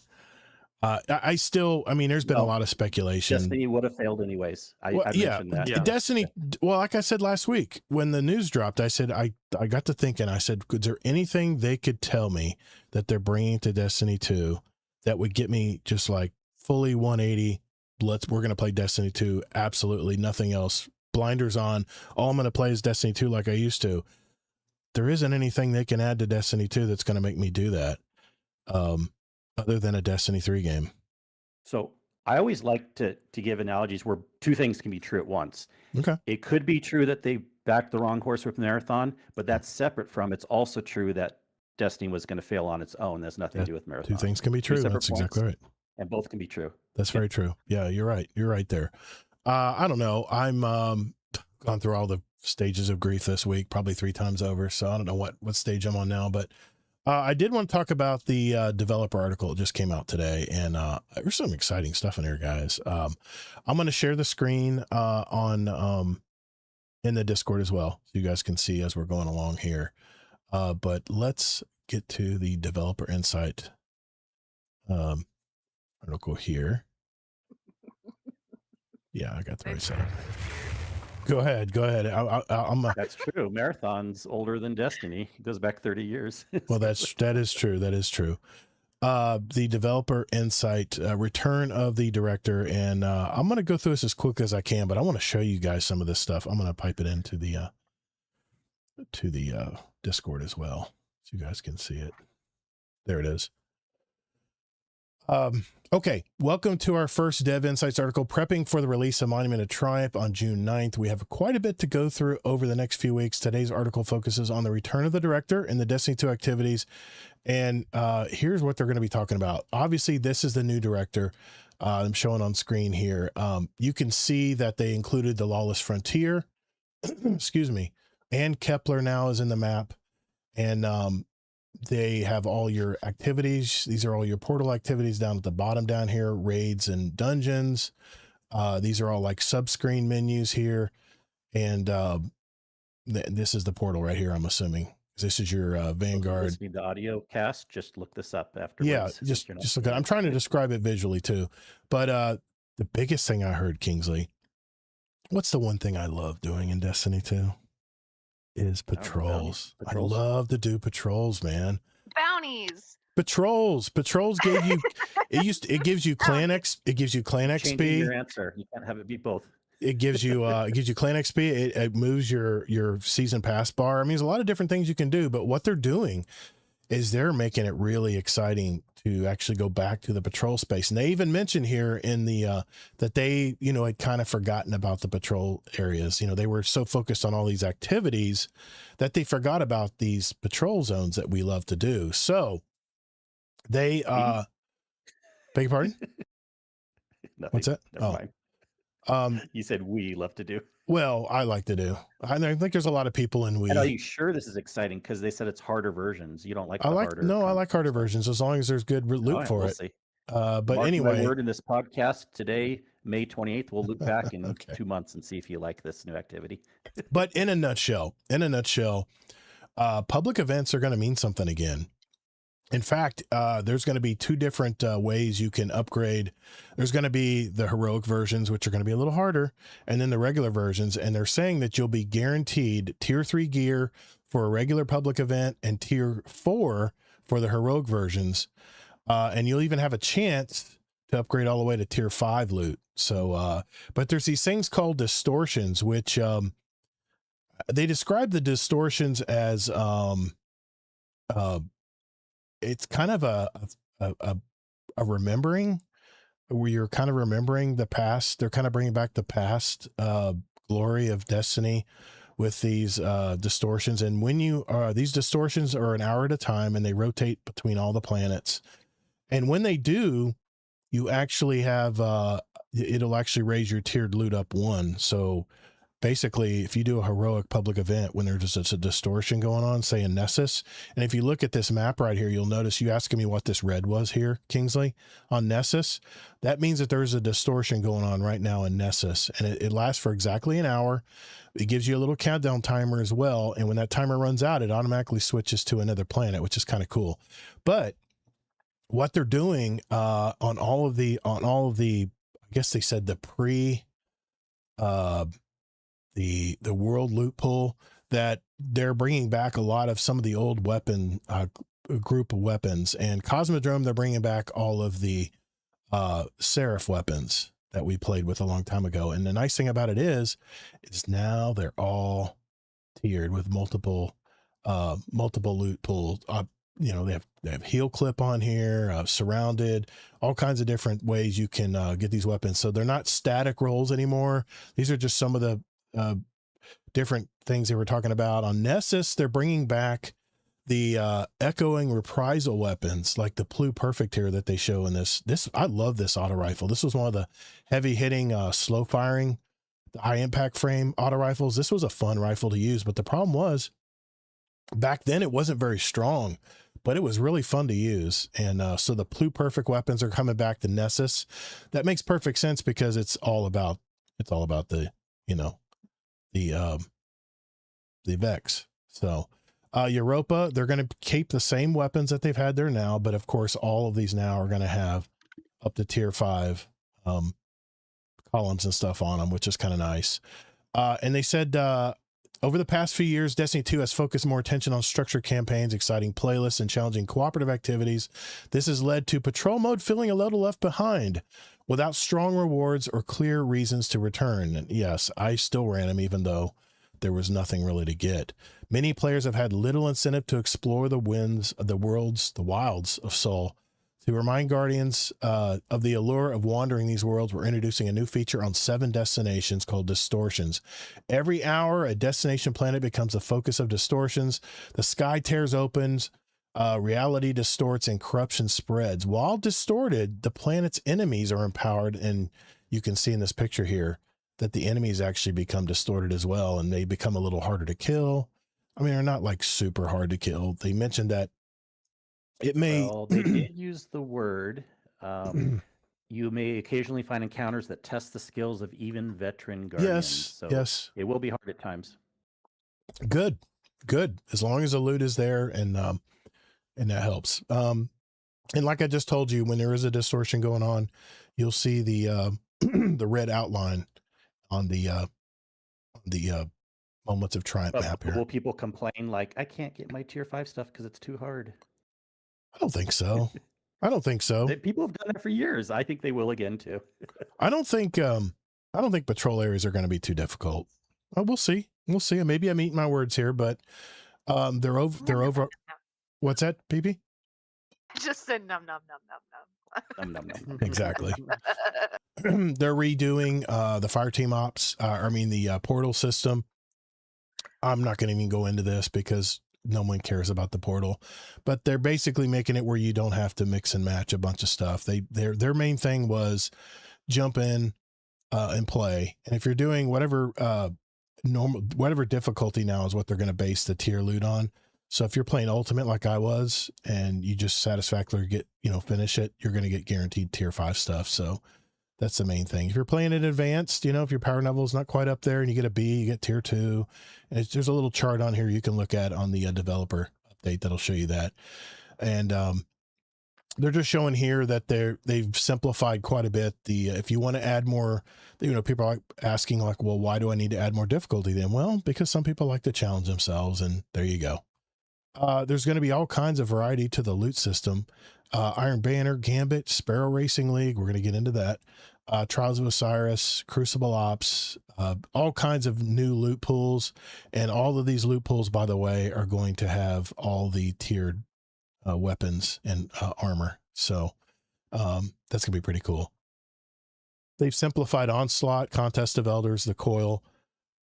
They made it much easier to play. And what they're doing with a lot of these multiple difficulty or multiple level, these activities that get harder the longer you go in them. They're going to start it off at a fairly easy level, and then they'll start ramping it up to whatever difficulty you chose towards the end. So it'll slowly warm you up into these. Nobody plays these anyway, but anyway, Gambit Ops is now going to be in the portal system, and they've revamped a lot of the classic Gambit weapons, like the spare rations they're showing here has all tiered loot and stuff, which is really cool. 21% Delirium is here now, which is kind of cool. A lot of the Gambit weapons, they didn't want to share or give away too much, but they just showed a couple of the weapons there. Crucible playlist. They said that Control will always be a permanent fixture in the Crucible playlist, and then when Iron Banner moves into town, it'll be Iron Banner Control, and then of course they'll have an extra type of game mode too, like they always have had. That'll be coming every month, by the way, so I'll be definitely jumping in and playing with that. Heavy Metal. Do I have to talk about this? They're making they're bringing in a different vehicle in here, and they're making some changes to that as well. Just check it out in Twisted the club. Metal? No way. No, not Twisted. Did I say Twisted? I was going to say, damn, did I say Twisted? Didn't. Okay. You didn't. The return, I do want to read this. This is the return of the Sparrow League, because this is, a lot of people did not play Destiny 1, have no idea what I'm talking about. And I want to just share this real quick. The long awaited and frequently requested Sparrow Racing League, SRL, is returning to Destiny 2. This isn't just SRL coming back as you remember it, though. We've brought the mode forward with a set of updates aimed at making races feel faster, livelier, and a bit more chaotic from lap to lap. Ghost returns as your SRL announcer, along with Shax. There's nothing more motivating than Shax screaming at you to push for first place after your opponent just took the inside of a turn on Mercury. Skimmers are also joining the fun, allowing you to choose between Sparrow or Skimmer before hopping into the 3-lap race against 5 other players. Players won't have access to rail grinds. Well, that makes sense. Or manual jumping as a Skimmer, or be able to use destabilizer for rolls or flips as a Sparrow. In fact, we've done a ton of work under the hood to make sure that using either vehicle, SRL feels equally advantageous to players. So whatever you're comfortable using, use that. Speaking of under the hood, we've also updated SRL to support photo finish moments at the end of the race. Close finishes can now properly assess ties, which means when 2 racers hit the line nearly at the same time, the results screen can better reflect the outcome.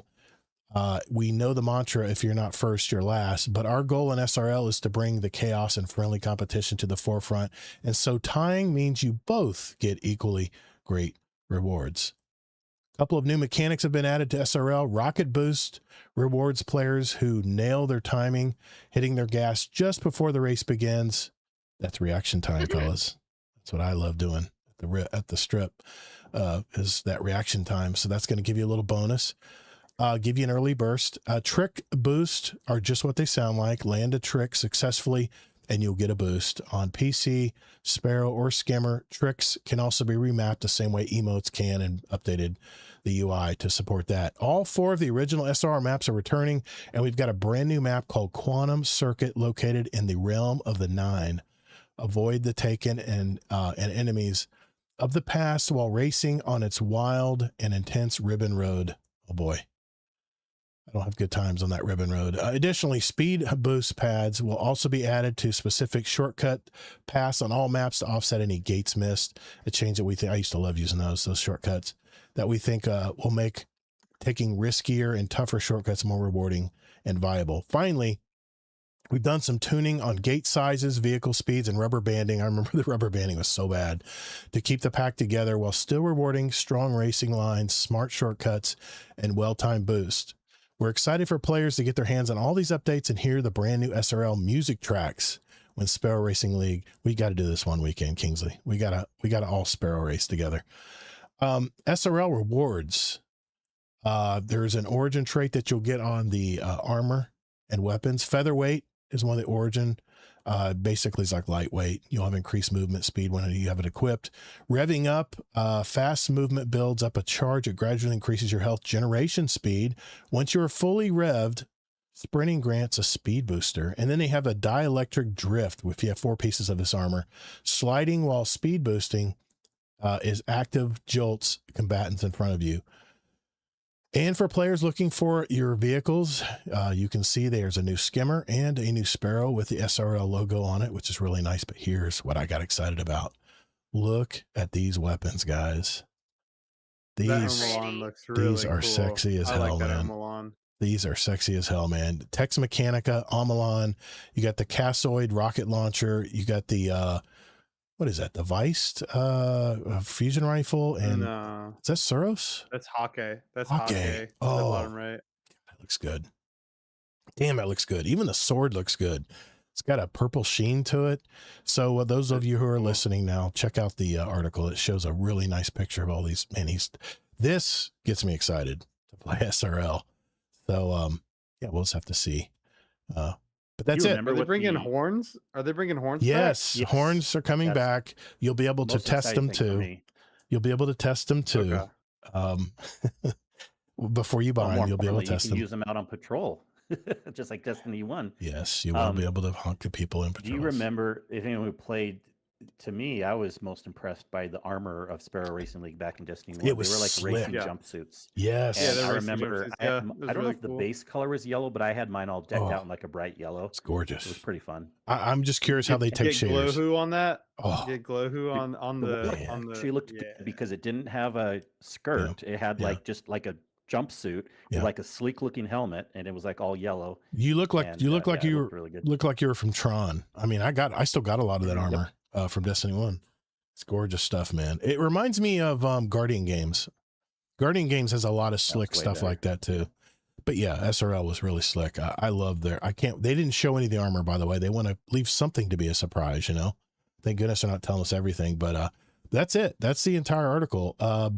Anything you wanted to add, Kingsley? Something I forgot mainly, or did I cover it pretty well? I mean, this is going to be one of the least interesting articles to me. They're going to have more stuff coming out with raids and stuff, and I'm still waiting to hear, I hope against hope, that the returning bosses aren't going to be only in Pantheon, or if they are, they'll have a normal version, because we need people to experience them again that don't want to do a sweat Pantheon version. Right. But other than that, for this week, I mean, I'm excited for new content. When I say content, I mean actual activities, not weapons. I'm like, couldn't care less. I mean, especially since the game is not going to be live service anymore. I already have really good weapons. So I don't know why I'm caring about grinding for these other ones. We need more weapons. More weapons. Thank you. But the activities, I'm definitely going to check out the distortions. I'm going to be checking out Sparrow Racing League tons. And I'm looking forward to when we get more details on the raid stuff. Yeah. I'm excited about doing patrols now. I hope they do something to Lost Sectors. I really do. That'd be really cool too. I don't think so. I know. They would have. I hope they put sparrows in Forza. That would be really cool. That would be. Yeah. Have it like a DLC pack or something, you know? They'll probably have it in that Star Wars racer game that's coming out, since they already have the Star Wars and Destiny. They'll probably have some kind of Destiny crossover with that. It would be kind of cool. Yeah, that's coming out soon too. The Pod Racers? I can't remember the name of it. Galactic Racers, I think. Racers, yeah. Yeah. I Something saw like that last night. I was going through the PlayStation store last night. I was like, I want that. I want that. Mm-hmm. And I was like, That no, game's no, gonna no. Chill out. One game at a time, Todd. Tomorrow they are going to be releasing a Sandbox developer inside article, raid and dungeon updates, a tower vendor attunement, and more in our second devs article tomorrow, and this week in Destiny. Unfortunately, we're live tonight, but for you audio listeners, I will talk about it and put it in post. So just know that it'll be in our audio version of our podcast. Sorry, guys, it won't be in tonight because we haven't had it yet. We don't have it, so we But can only check talk us about out what's in in the front of us. Discord. You can get all the info there too. Exactly. I'm sure Kingsley will post all the articles and stuff, and even just our Destiny news channel will They auto post it. post in the news channel, but Mhm. just if people want to talk about it or whatever. Yeah, exactly. Yeah. Yeah. Another reason to Exactly. join the Discord, or if you're already in the Discord, check it out more, because whether you want to talk about Destiny or other stuff, we have other stuff channels. We have Destiny channel, and we get in even bigger conversations in the Discord. So check it out if you want. Exactly. I tried to go through it as quick as I could, so there we go. Let's go to our catch-up segment. I'm curious to see what these guys have been doing since we talked with them last, and I got a couple movie reviews too I want to mention tonight. We'll do that right after this. All right. Whew. My throat is killing me. I hate Hey, Kingsley. I won't be able to do Kingsley. 12s much longer. Yeah. Were you watching his screen share? Some of it. I wasn't watching the whole time. Did you notice how big his cursor was? No, I What are you so he laughing can at? see it. No, you know Is why it I do old that? man big?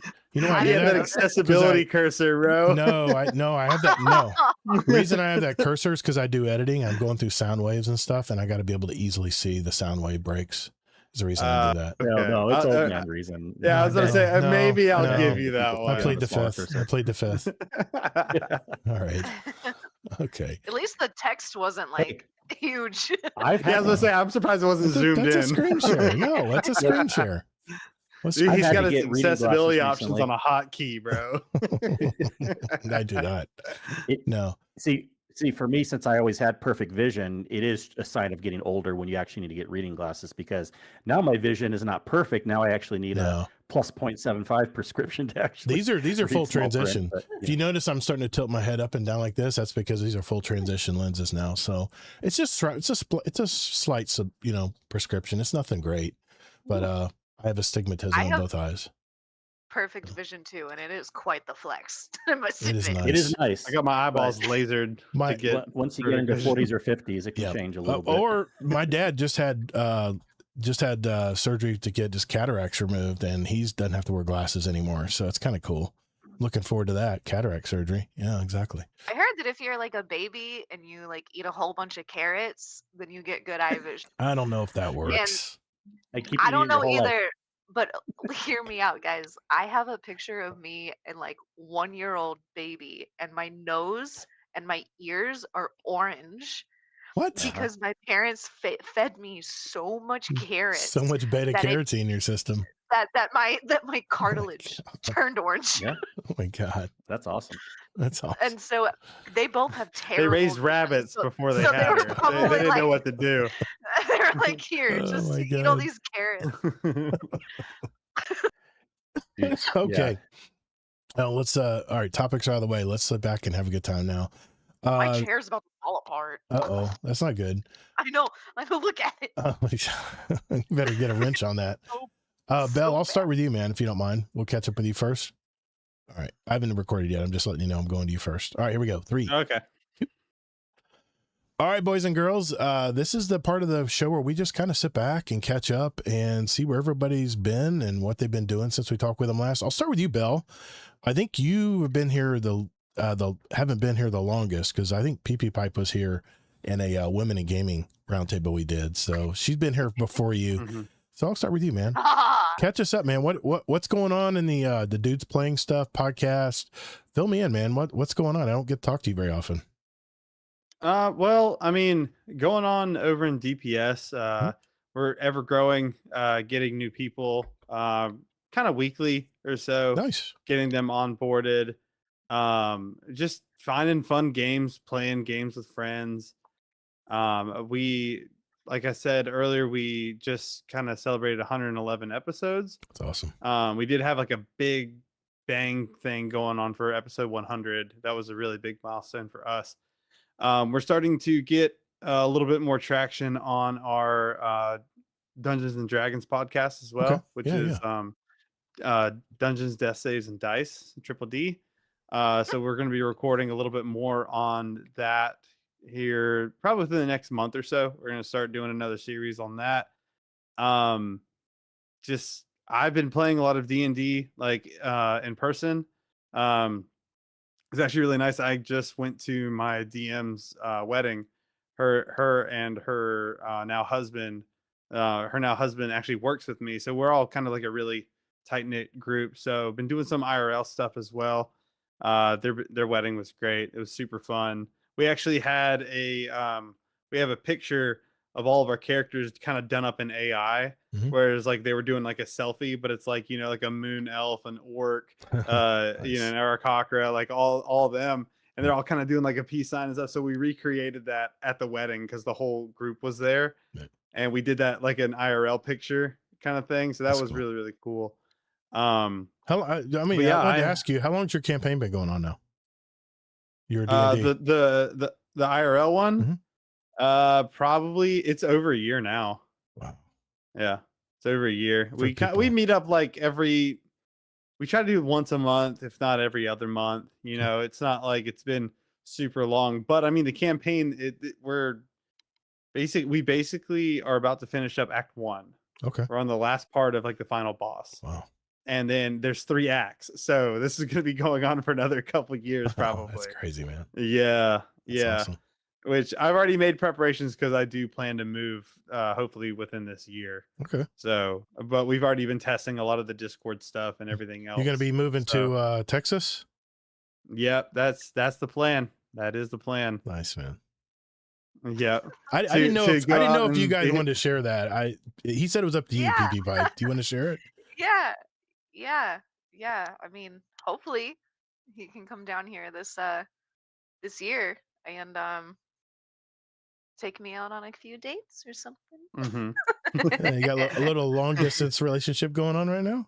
Yeah. I like it. Yeah. Nice. I've been trying to fly out there or fly her here at least every 2 to 3 months. Oh, wow. So yeah, I'll be going out there here in about 3 weeks or so. Cool deal, man.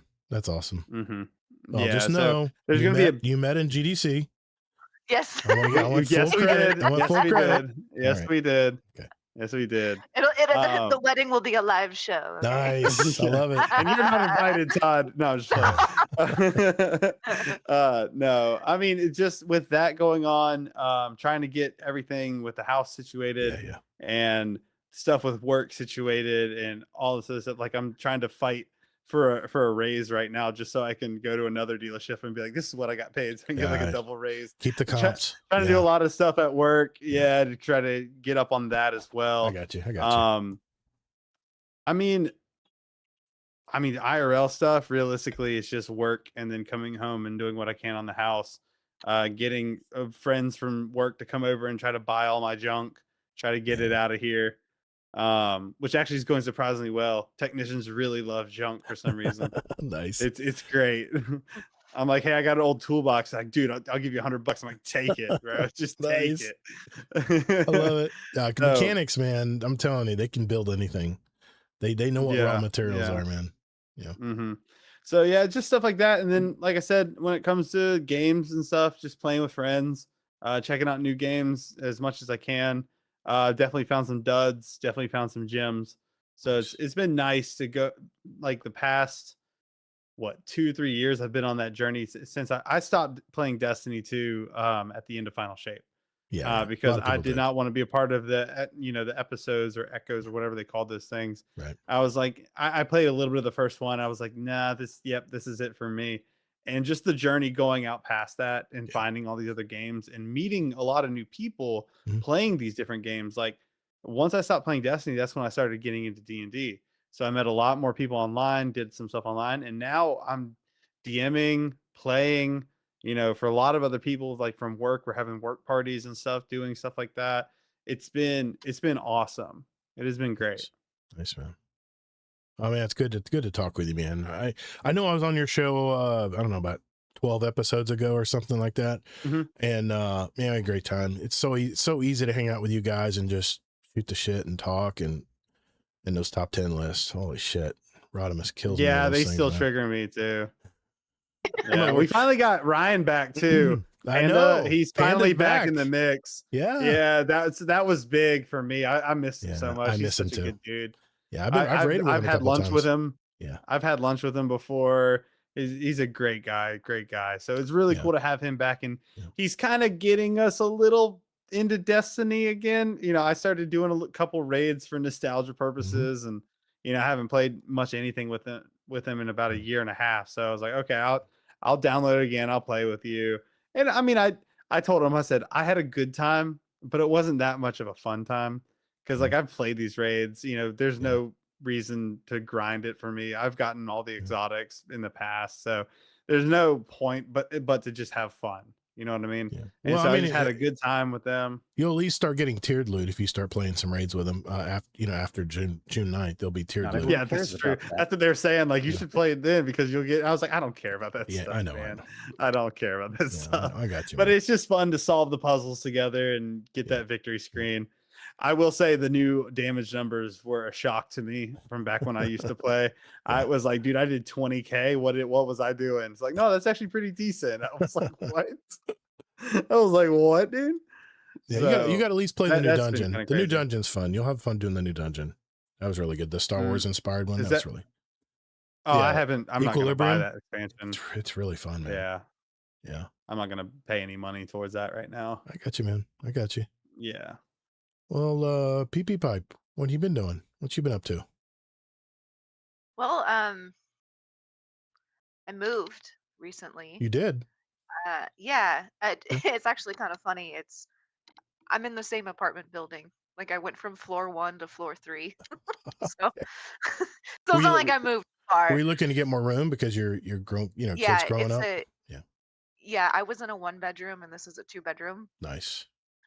So, I have been really enjoying my space back. Yeah. I have been sharing a room with either my kid or some guy I dated forever ago, you know, Yeah, I got for you. the past like 10 years, you know? Like I really Mhm. haven't had my own bedroom for a long It's a time. big deal. It's a big deal And having your own place. it feels Yeah. really good to just be able to like lock my door again and be like, goodbye social. Like I'm gonna go in my room. Nighty I got my night. TV. Nighty Yeah, night. yeah, exactly. Instead of having to like Yeah. like tiptoe past her, you know, because she's in bed obviously way before I would be, Mhm. and so moving has been really nice, really really nice. I'm so glad that I have a bigger place to spread out, That's cool. and I've been looking for a different job. I have an interview tomorrow, so we'll see how that goes. You have an uncanny ability of making any car look fantastic. You are the glamour shot for cars. You even gave me a few tips when I was trying to get my Tundra, a picture of my Tundra, and you're like, here's what you do. You do this, you get your camera like right there. And I was like, oh man, it looks so much better. Yep. Yeah. Yep. It's gonna be at an automotive like store. Okay. So Okay. I'll be like it's more like retail kind of Gotcha. situation, but I'm pretty confident that when I walk in there, they're probably gonna hire me. So I'm pretty confident for my interview tomorrow.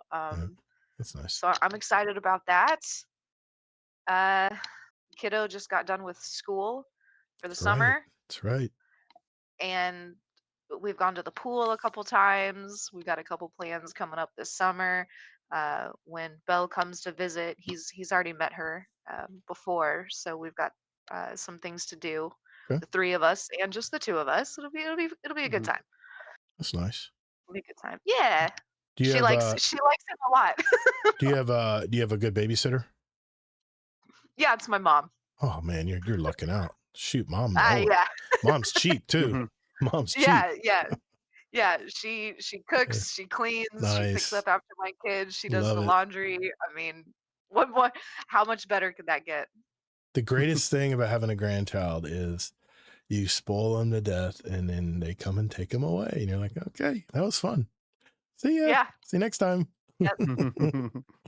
Yeah, Yep. that's cool. That's cool.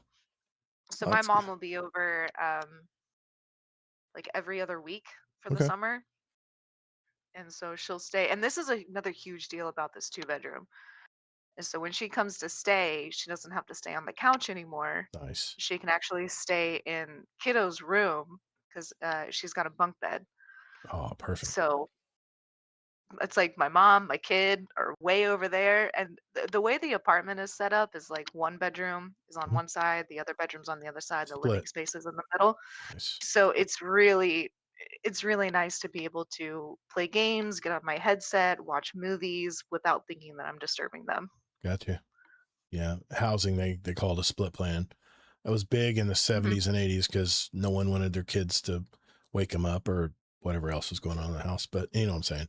But Exactly. yeah, it's nice. That's definitely nice. Yeah, that's And really she's cool. not like a little kid anymore. You know, she's not 2 or 3 Yeah. where I need to like really like hone in and watch her. No, I mean, she's 9 years old. She's Mhm. getting dressed by herself. She showers by herself. she's She does keeping her herself hair. busy.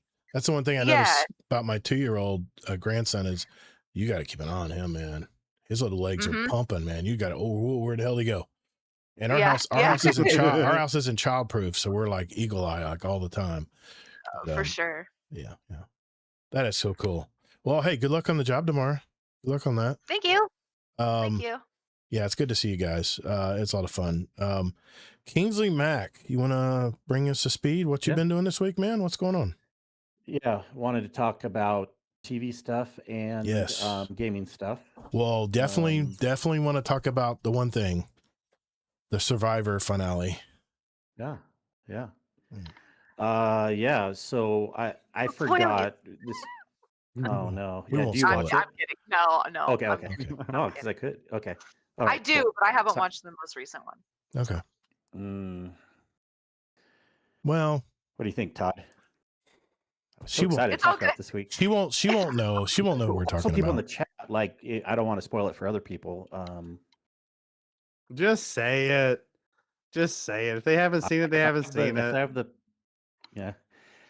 Anyways, I just wanted to first go back a little bit. Like, I forgot that Todd occasionally watches it. Also, the headphones are off. I see. In the I videos. haven't watched Survivor in a decade, and when I heard 50 was coming out, and I heard that a lot of the people that I watched were on the show. I was like, oh, I was rooting for the old people, man. I was rooting for the OGs. Anyway, go ahead. Yeah, like I watched it every year for many years, and then I kind of died off a little bit 8-ish years ago and watched a few here and there. But finally coming back for season 50 and kind of being like a returning player type thing, I'm like, I gotta watch this again. Yeah. And it's an excellent season. Oh, it's really good. Now, first so of many all, twists. You liked Hugh Becky, you weirdo. There were a lot of twists, man. I loved it. I But mean, you liked Hugh Becky. I just love the fact that the fans decided on a lot of the different things. I like that guy. Yeah, I like that guy. He's a professor, right? Yeah. Anyways, okay. Who were you happy with? Who won? Who did you want to win? I was really pissed that what's his name didn't use the idol for the third time. Ozzy. Who? Ozzy. Ozzy. Yeah, I wanted Ozzy to win because he's. Someone else. I at the end I wanted was it what was the of the three people, the one guy, this is how long it's been last watched it, but the one guy who taught Rizgod to start, I really thought he should have won just for the fact that he tried to teach Rizgod how to start fire. Mm-hmm. Rizzo. There's a dude named Rizgod. Well, he calls himself Rizgod. He's a young guy. He's a little pompous. Like he thinks he's so cool. Like he can outplay all these other players. Yeah. When it came down to it, everyone knew they weren't going to let him get to the finale, and they kind of voted him off. They used him as he would have been my first vote off. They used him as shrapnel, basically. He got like a shield, and then they voted him off at the end. But yeah, he got lucky because he got Suri to win. I wanted Suri to win. Since Suri got voted out, I'm actually happy with how it turned out. I think her winning is Yes. actually such a cool swan song story Yes. of like going through it so many times. Yep. And see, I didn't even use a name, but of course I did say a gender. But We'll motion but her when we're done talking about it. yeah, I was really happy how it turned out. The ending was perfect, and she of the was- three yeah. that ended up, she was the most deserving of the three. I for think sure. I think Cerise should have won because she played that game perfectly. I think whatever the finalist is, I won't name it. I think that she was just in the middle. She was just went incognito for the longest time, where she was under the radar. Yeah, really smart. She is smart, and she flipped. She flipped whenever she needed to flip. But I really wanted Suri to win because she's been so many times has not won. Me too. But of the three that were at the end, do you think she was the best choice, or would you still pick someone else? Suri was like a mafia boss, of the three man. at the end. Oh, the three at the end. I Was she really the best choice for winning. I obviously the guy who was physically fit and won all the I think you wanted him to win. I bet. No, I actually didn't. I wanted the guy in the middle to win that got no votes. I wanted him to win just because he showed his true character when he helped Riz at least have a fair chance of beating in the fire making competition at the end.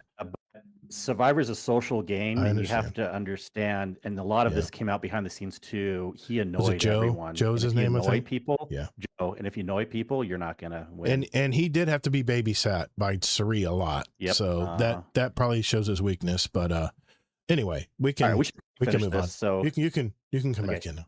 You can come back in. Come on. Yeah, come on. Yes, we're done. We're done. We won't spoil anything else. We're done. We're done talking about Survivor. So, yeah. All right. I've been watching older seasons because yeah. And so I may eventually get to 50. So we'll see. I'm thinking about watching season 49 because I have Paramount Plus. I can just go back and watch all the seasons. You gotta see how stupid Riz God was in 49. I want to see how he became where he became. You know what I'm saying? So anyway. So and what it's else? nothing to do with the worst anything. character arc, probably. But yeah, video gaming. A lot of fun things going on. First of all, on the Destiny front, it has been interesting. One of the good things about finally making this decision to, end the live service part of it is it's gotten a lot of publicity, good or bad, and people are coming back. Not tons, but people. We've been raiding tons this last weekend, and I know it was Memorial Day weekend also, so that was maybe a little out of the blue, but people are wanting to raid again and do certain things. So shout out to all the raids I've been in. It's been a lot of fun. Nice.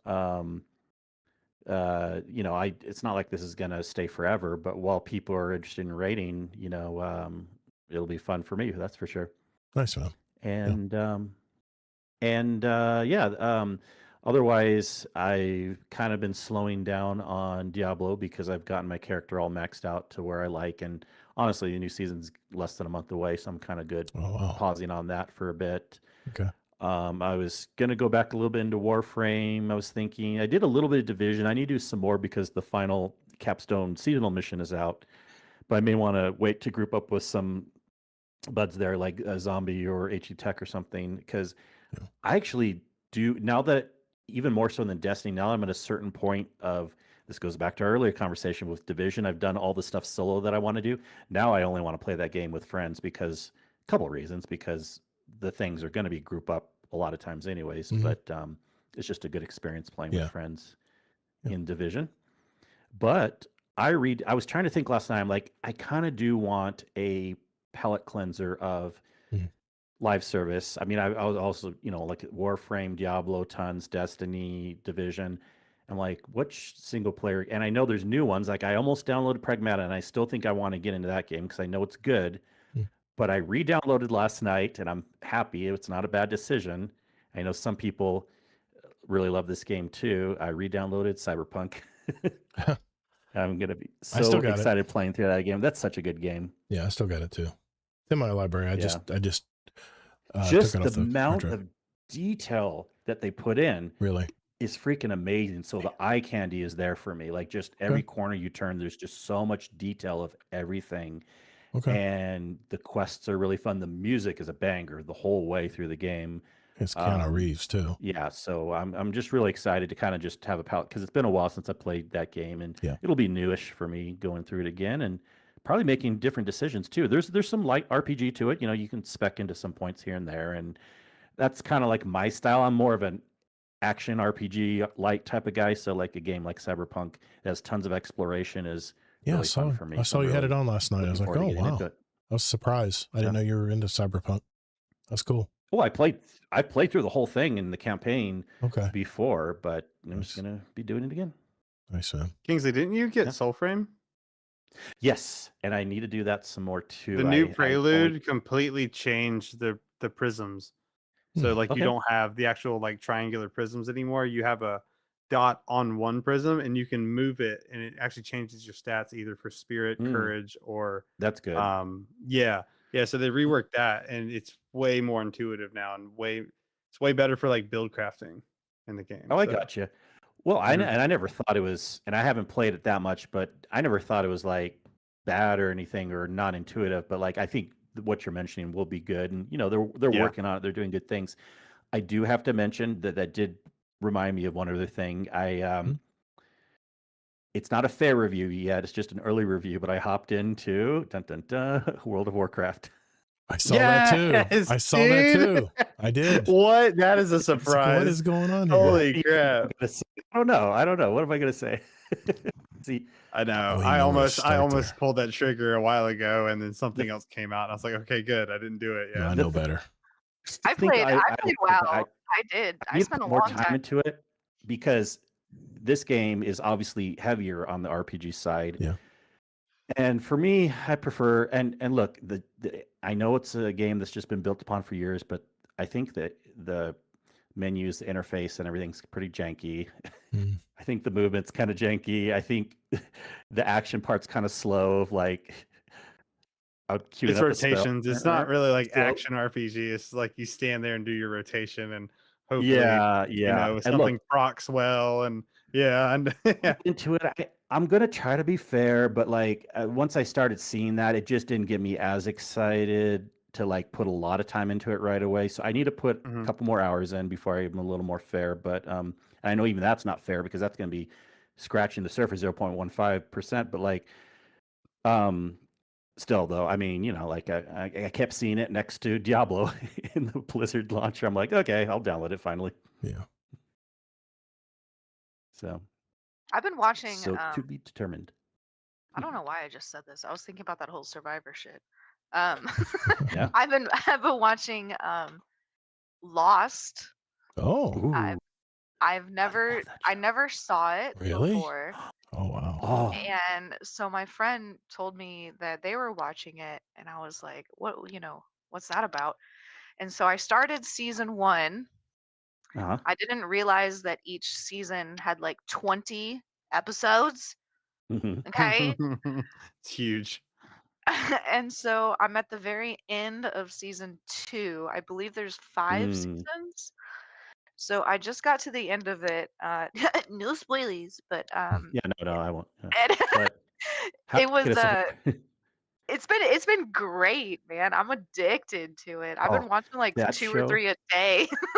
you got to watch it. I've watched it all the way through 3 times, and I still learn new Wow. things. So you can Wow. learn new. There's so much secret and lore built in there that there's like whole Wikipedia Reddits and things you can go to of just figuring it all out. But like, yeah, that show is one of my top shows of all time. I've watched a few different series multiple times. Like I've watched Severance multiple times. I've watched Breaking Bad. I've watched Weeds multiple times. Just I am a very, what is that called when you have like your comfort shows or your like comfort games, or whatever. Like I'll sit there and play Sims and watch a show from 2009 and I don't give any. Yeah, I just enjoy my my comfort space. Yeah.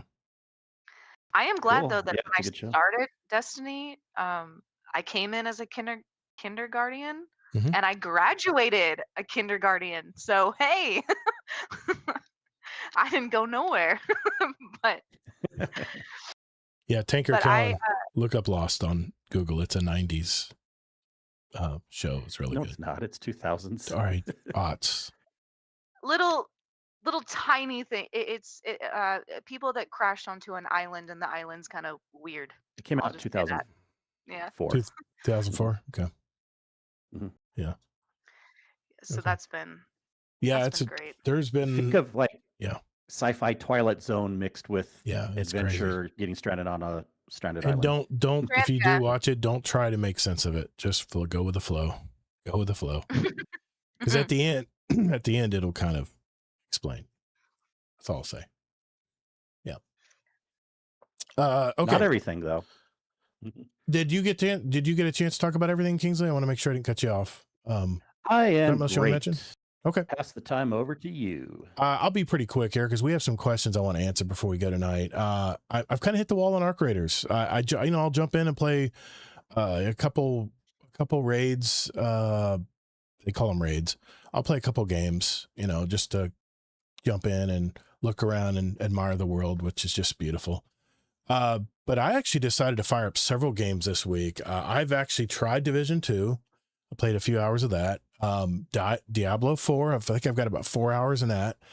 Elden Ring I played last night, and I started a brand new character because it's been so long since I played it. I just wanted to start over and learn it all over again. And man, is it me or is the camera got me a little motion sickness? I was adjusting the camera speed and I was getting a little weirded out with the camera. Maybe I was just up late. Might have been that. I played a new game, or not a new game, but Metaphor Refantasio. That is a strange game, man. But I tell you what, it's an anime game, and the art style is really funky on it. But I'd never thought you would play a JRPG, dude. And look, I said, you know what? Holy crap! I'm in that. I'm shocked, surprised, and proud. I'm in that mode where I'm trying to find the next thing that's going to grab me, and it was a lot of front end stuff to watch, and when I first started the game up. But I played Pragmata. That is going to be a fun game. The hacking the controls are very easy. They come to me very quickly, being a Destiny player, and it's very much in space. The story makes sense. It's really fun. You already are kind of feeling for the android girl that is hanging on your back all the time. And I've only got about an hour and a half into that game, but I got through the first prologue part, and that's gonna be a fun game. I definitely can't wait to play that. I actually downloaded Helldivers 2, Jedi Survivor, and Hogwarts Legacy. Those are all very well priced on PlayStation Plus. Hogwarts Legacy was free. I love Hogwarts. I played heavily that game. Loves that game, and if Sin likes that game, me and him have very similar play styles. I loved it too. Oh, okay. I got to try it out. I got to at least see what it's about. For some reason, I would love to play Helldivers with you. I didn't finish Hogwarts. Being an exterminator. I really enjoyed it. You're shooting bugs. I mean, and Starship Troopers. Come on, man. That was like one of my favorite cult movies of all time. I also have Borderlands. Dude, I would drop so many stratagems on you. Okay. I see. That's the thing. Because I heard they leave them all in. So you jump in, you can just start doing them. I've got Borderlands 4 queued up. I want to finish what we started there, Kingsley. I got Star Wars Outlaw queued up as well. Star Wars Outlaws was a really good price. You said that was a good game. Diablo with you than Borderlands. Yeah. So, and let me ask you this: the leveling up I'm doing right now in Diablo 4, that's all going to reset in a few weeks for the seasonal thing. For the seasonal stuff, yeah, but you don't lose the character. I know, but it doesn't suck. The level the character stays the same. It's just you have to what? I haven't even gotten into the seasonal stuff yet. I'm just doing the prologue. I'll figure it out. Don't act surprised again. We've explained this a million times. It's like Marathon 2. But how Diablo works is the main part of the game is seasonal stuff. And so you're supposed to create new characters, and it's all new stuff when a new season comes around.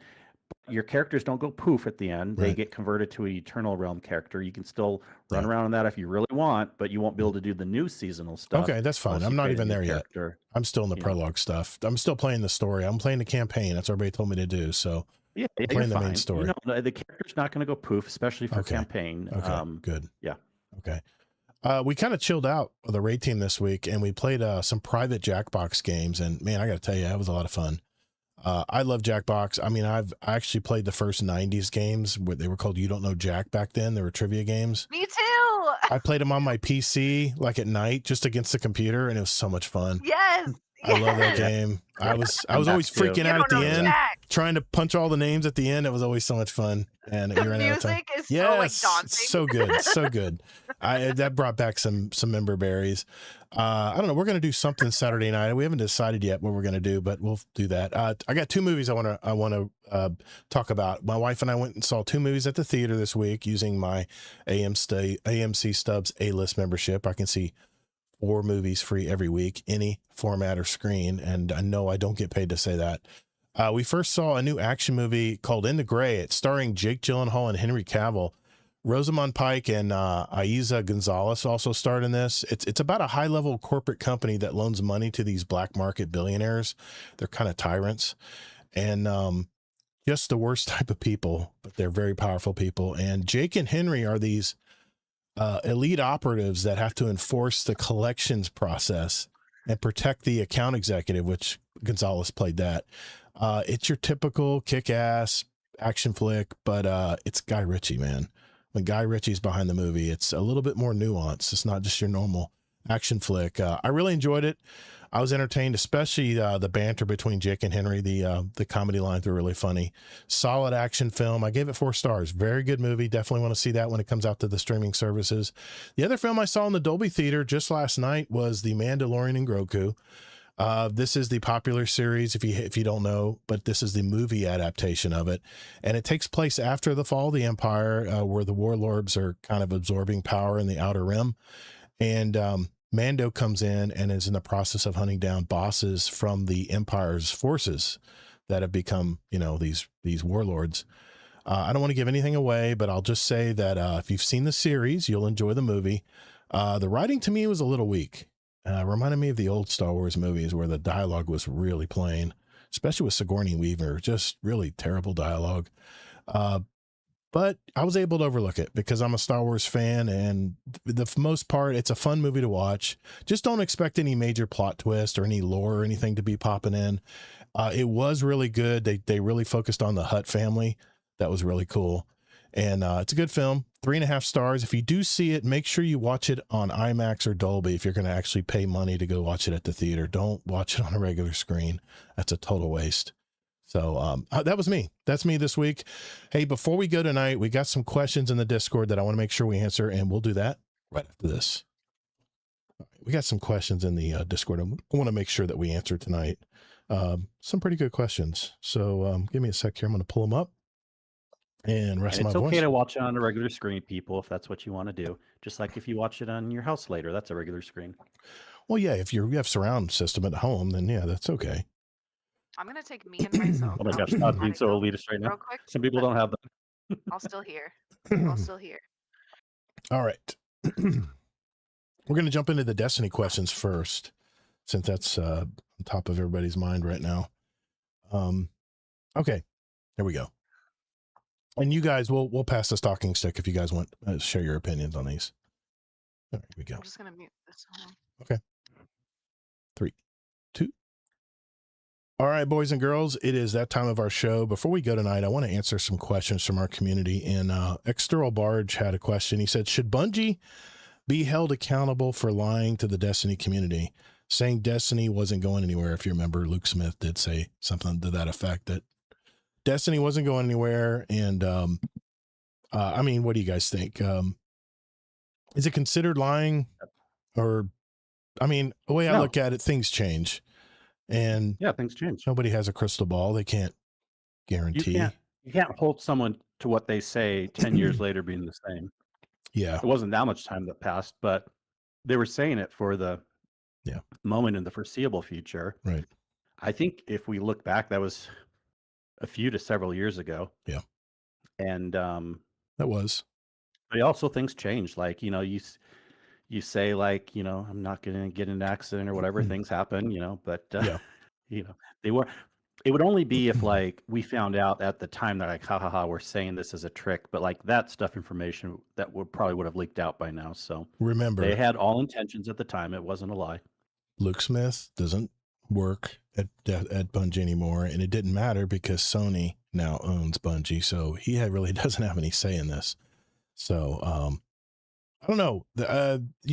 I'm still going by last week's article. It's so cryptic the way they phrased everything, and I want to think it's copium, but I don't know. We'll see if there's something mysterious going on there. We won't know this week, so there's no reason to speculate on it. Thank you, External Barge. Appreciate that question, man. Next question is from Vampire the Gator. Have you signed the petition for Destiny 3 yet? There's a petition going around from change.org. I think last time I checked, they're at 250,000 signatures so far. I did sign it. I think, Kingsley, you did it too, right? Where we're petitioning Sony to make a Destiny 3 game. And I don't know if it'll make any difference at all. I really don't know. I mean, Kingsley, you think It it'll? won't. I think so. No. Yeah. But the reason why I still like to sign something like this is because it's a data point where like maybe 10 years down the road, they can say like, we'll consider doing something because there was a big interest afterwards when they shut it down. Mm-hmm. But it's not going to do anything, at least not anything in the near term to medium term. Tanker Callan had a question. With Destiny 2 losing live service updates, what if Bungie made a single-player game about Drifter's origins? This question popped up in my mind knowing Sony loves those single-player IPs. I have been talking about going back and doing separate character, let's talk about Ikora. Let's talk about, Valis. Let's talk about all these people, there's so much lore in this series. I'm really surprised they never came out with some type of streaming series, animated or not, about Destiny, because it's such a rich game when it comes to characters and development and all that stuff. I don't know. Well, with this one, Yeah. it's easy. It's not that they have a shortage of ideas. They were pitching all sorts of things, but it's about the money. I think they're They don't still have money pitching for that. They don't have money for any idea right now. I think they're scrambling. They're pitching all kinds of things right now. What do you think there, Bill? You think breakout single player IPs with different characters of Destiny, would that be something that interests you, or?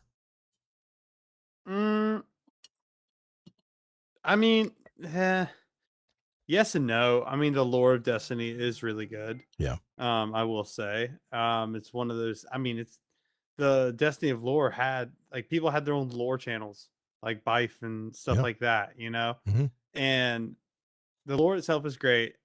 A game based off of like filling in the voids of some like learning new lore would be nice, but I don't think that another game would have any kind of traction, especially now. Even a couple of years ago, I don't think it would have enough traction for it to be a real thing. I think it'd be nice to have like a mode within Destiny 2 where you could go and do that. Yeah. That'd be kind of cool. But a standalone game, no. I mean, once Sony took over, like Kingsley said, it's all about the money. So they would see that and project it and be like, nah, that's not going to be a thing. Yeah. I wish it. I definitely wish it, because I love to learn more about these characters. I really thought they would go back, and that's the direction they were going, is it's going back to talk about the Battle of Six Fronts, and how Shaxx and Zavala got into a little tiff over battle lines and not covering each other and things like that. I think that would be a good story basis, but like you said, it all costs money. So Tanker Callan, thanks for that question. Appreciate that. I'm just trying to speed run these because there's a lot of them this week. Kilvin, with this being the last content update, I'm curious what you guys will miss the most. No new stories, weapons, encounters, or something completely different from that. Bell, you've kind of moved on, but I'm sure there's something you would miss, right, from Destiny? The thing I miss the most about Destiny is the flexibility of play. Mhm.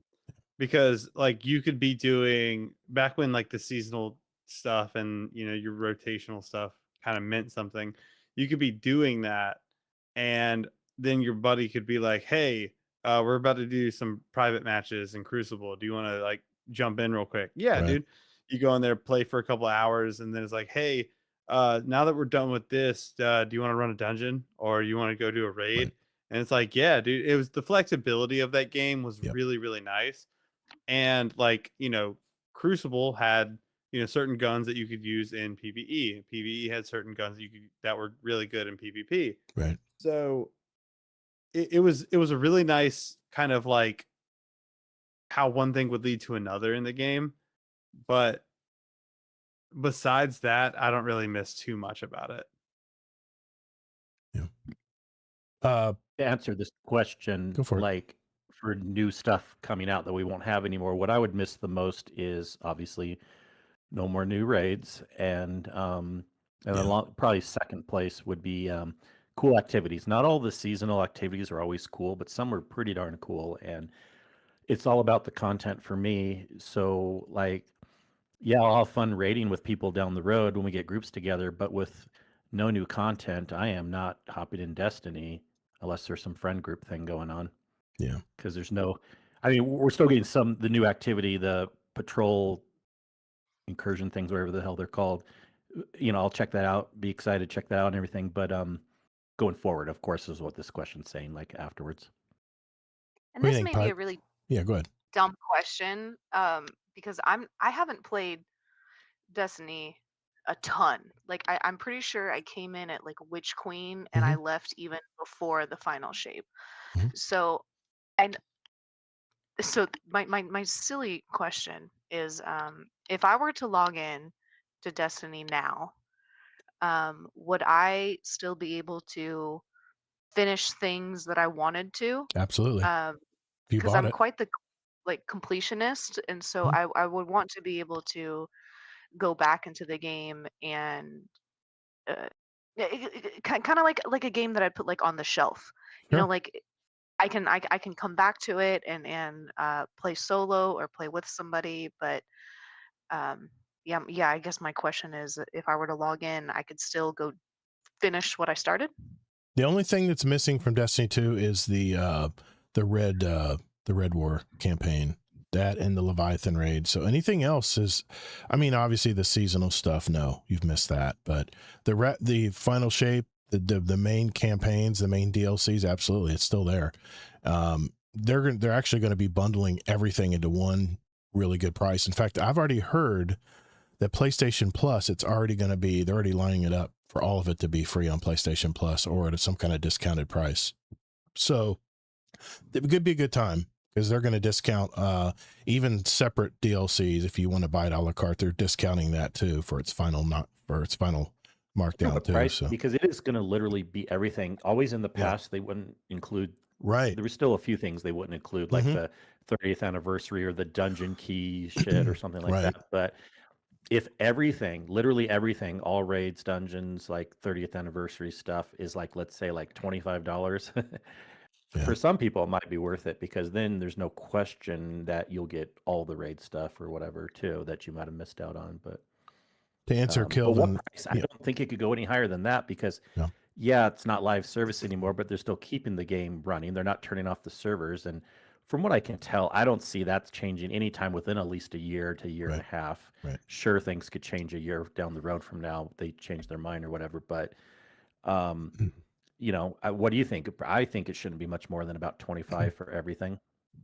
maybe $30, big bundle, $30 for everything. I mean, my God, if you knew how I think much 25. how many thousands of hours there are in that content to keep you busy. Yeah, but it's old and not Exactly. live service anymore. So yeah. The one thing that I'm definitely going to miss, Kelvin, and this will probably hit me later after everything's dropped in June. I'm going to miss that first day of running the brand new DLC campaigns. That first day of jumping into the story to see what we're talking about next, I'm really going to miss the fact that the prophecy saga, we're never going to know how that ends. That's what I'm going to miss. But yeah, it wasn't that good of a story anyways. I think it could have been, but I thought the prophecy campaign that we've played so far was fun. But anyway, that's just me. Thanks, Kelvin. Appreciate it. The missions were fun, but the story, it was like 10% as good as the Final Shape story, in my opinion. But well, I mean, Final Shape's the pinnacle. I mean, I might even go back and replay, because I have several accounts. I might actually go back and play the Final Shape campaign again on one of my other accounts just to reminisce. Zombie Pops. To add to the question, do you think the petition would work? I think we all agree we that already answered. we don't. I don't know if we think it's going to make any difference. Even if they had 1 million signatures, I don't know, man. Executives at Sony, I don't think. It's not so much also about Sony paying attention or Bungie, but let's say they do get 1 million signatures, it's still something to be written in the history books. You know what I mean? Like that many people were excited for, if there can be something else down the road. Yeah. And again, I would prefer a whole new game. That's first priority, like another PvE game, Bungie style, that's Right. similar-ish to Destiny. But then my second most Yep. preference would be a Destiny 3. Okay, some non-Destiny questions here.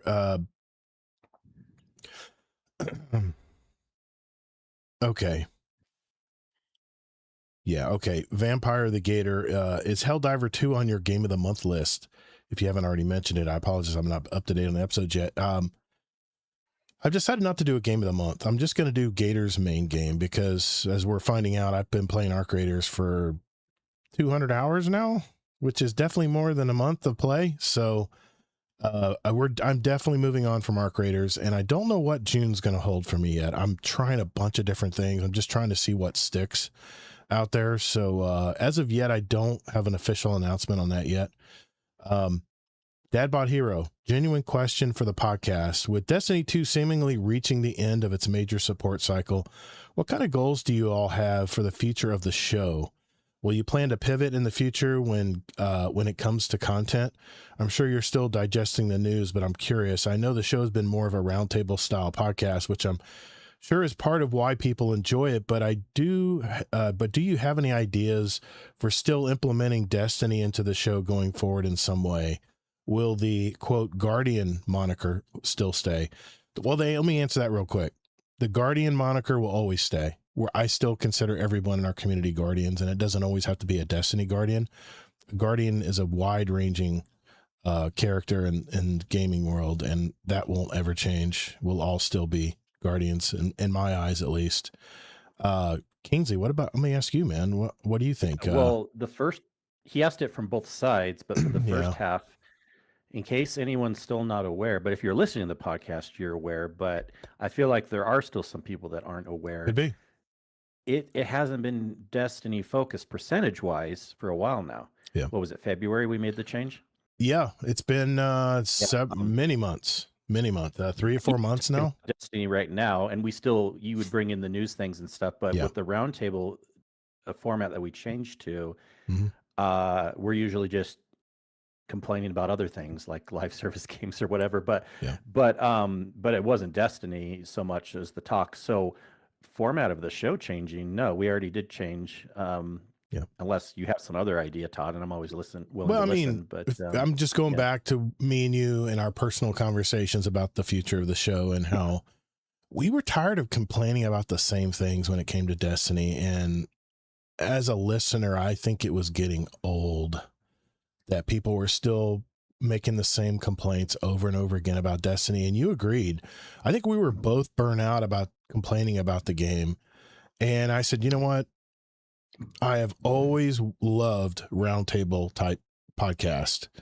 And there was one particular podcast I have in mind.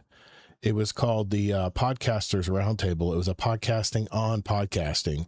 And what they would do is they would bring in people from their community that had an article about podcasting and they wanted to discuss it and they wanted to talk about it. And I always flocked to that show. And unfortunately that show was canceled. The guy stopped producing it because he was trying to take care of his elderly dad. He was probably in his 40s, I think, that was running the podcast. And people in the podcasting industry have been crying for that podcast to come back. So that's where I based the Guardian Down Roundtable. It was based on that podcast. So I love being able to talk about different topics every week. And here's the reason I start with topics is because when I listen to a podcast, if it's not a topic I don't want to hear about, you just fast forward it. Just go to the next topic. Yeah, I made it very user friendly for people who watch or listen to the show. And this is no knock on anybody, but I always, with a lot of podcasts, not everybody's podcast, but with a lot of podcasts, I just want to get to the meat of the show. The catch up and the banter and stuff. I definitely want to do that. But there's a podcast that recently put it on the back end of the show, and I said that didn't disrupt anything. It was still really fun, and the people who really love the show and really listen all the way through, they'll want to hear about the host, what they're up to and stuff. So that's the reason I formatted it that way, is because we get right to the heart of the matter in the shows every week. We've got, 2 to 4 topics every week. And if you don't like the topic, that's what the fast forward button is when you're listening or when you're watching. You just fast forward to the next topic. And if none of the topics suit you, then hey, you move on to the next episode. I make it very simple. And this is just 7-8 years of podcasting experience under my belt. And I avidly ingest podcasts.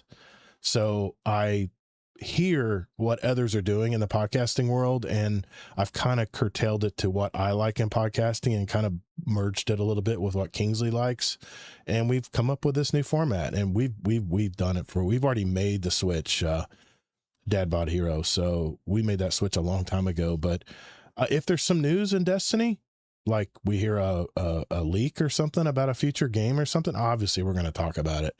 We'll always have that in mind, but I don't think we're going to have a Destiny Roundup segment down the road because, let's face it, there's not going to be anything to talk about. There won't be any more TWABs, probably 2 or 3 weeks after June 9th. That's probably when the TWABs years ago. Is there going to be a speed run? Oh, yeah, I still do that. Yeah, I still, once a month, we still will hear from a new member in our community.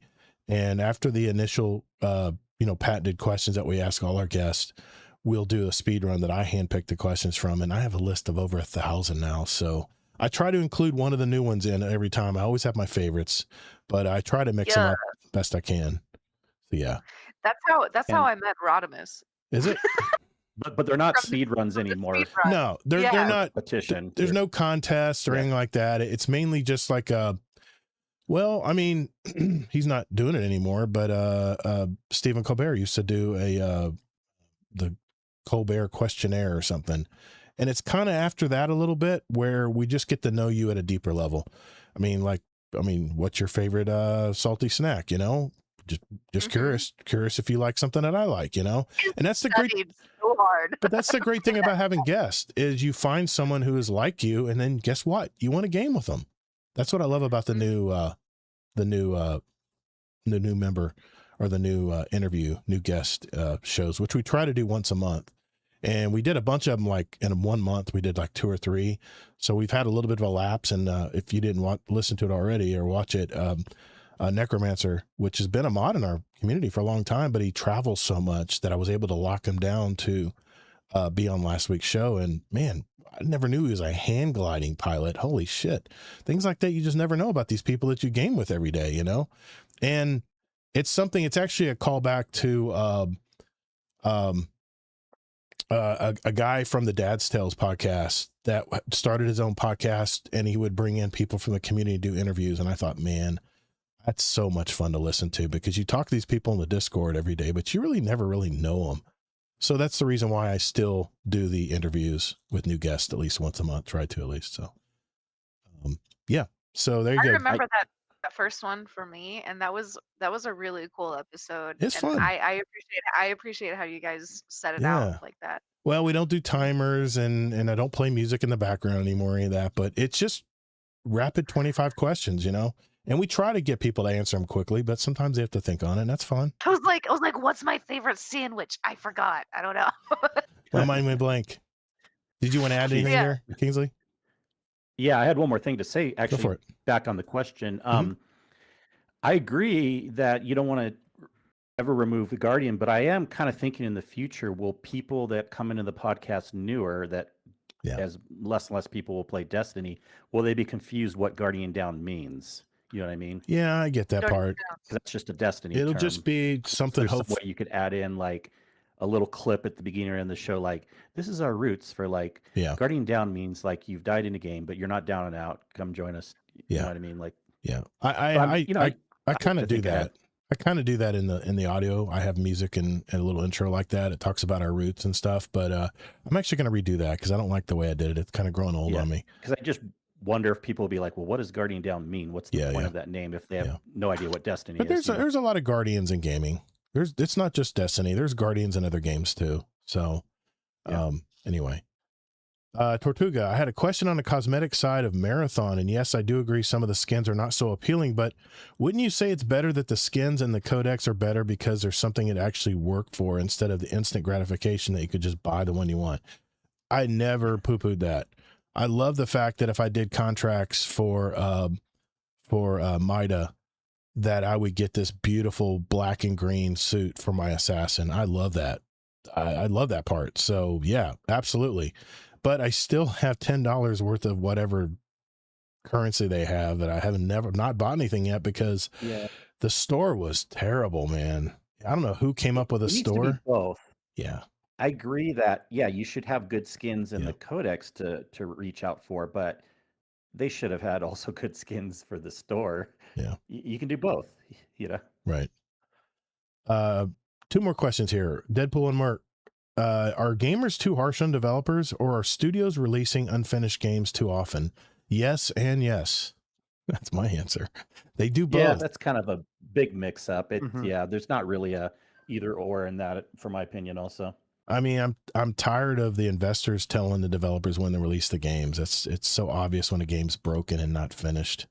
And then you have to get the day one patch to get it all where they fixed it in the background before they actually did the marketing on the game, you know? So thanks, Deadpool. Last I believe question. gamers are a little Yep. too harsh on them, honestly. More I mean, than the other one. It's just a game. I mean, a lot of people get there's a real social, a parasocial relationship with gaming and their games that they love to play and the people who make them. And yeah, we got to be careful there because these are people who, when they clock out, they go home, they have lives and they do things that you do every day. You got to remember that, you know, these are all people too. So, yeah, I think sometimes we can be too harsh, and sometimes, yes, AAA studios release games before they're done. And 30 and Still Gaming, we'd always argue over this.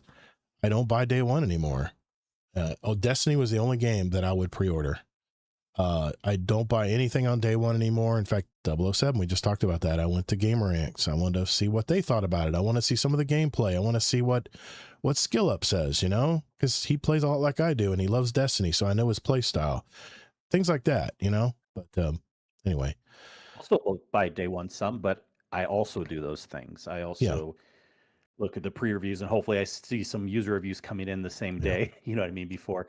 But generally, if it's a game I know I'll like watching enough screens and there's enough good reviews ahead of time, then I can feel pretty confident with the amount of money I have right now if I'm going to buy on day one.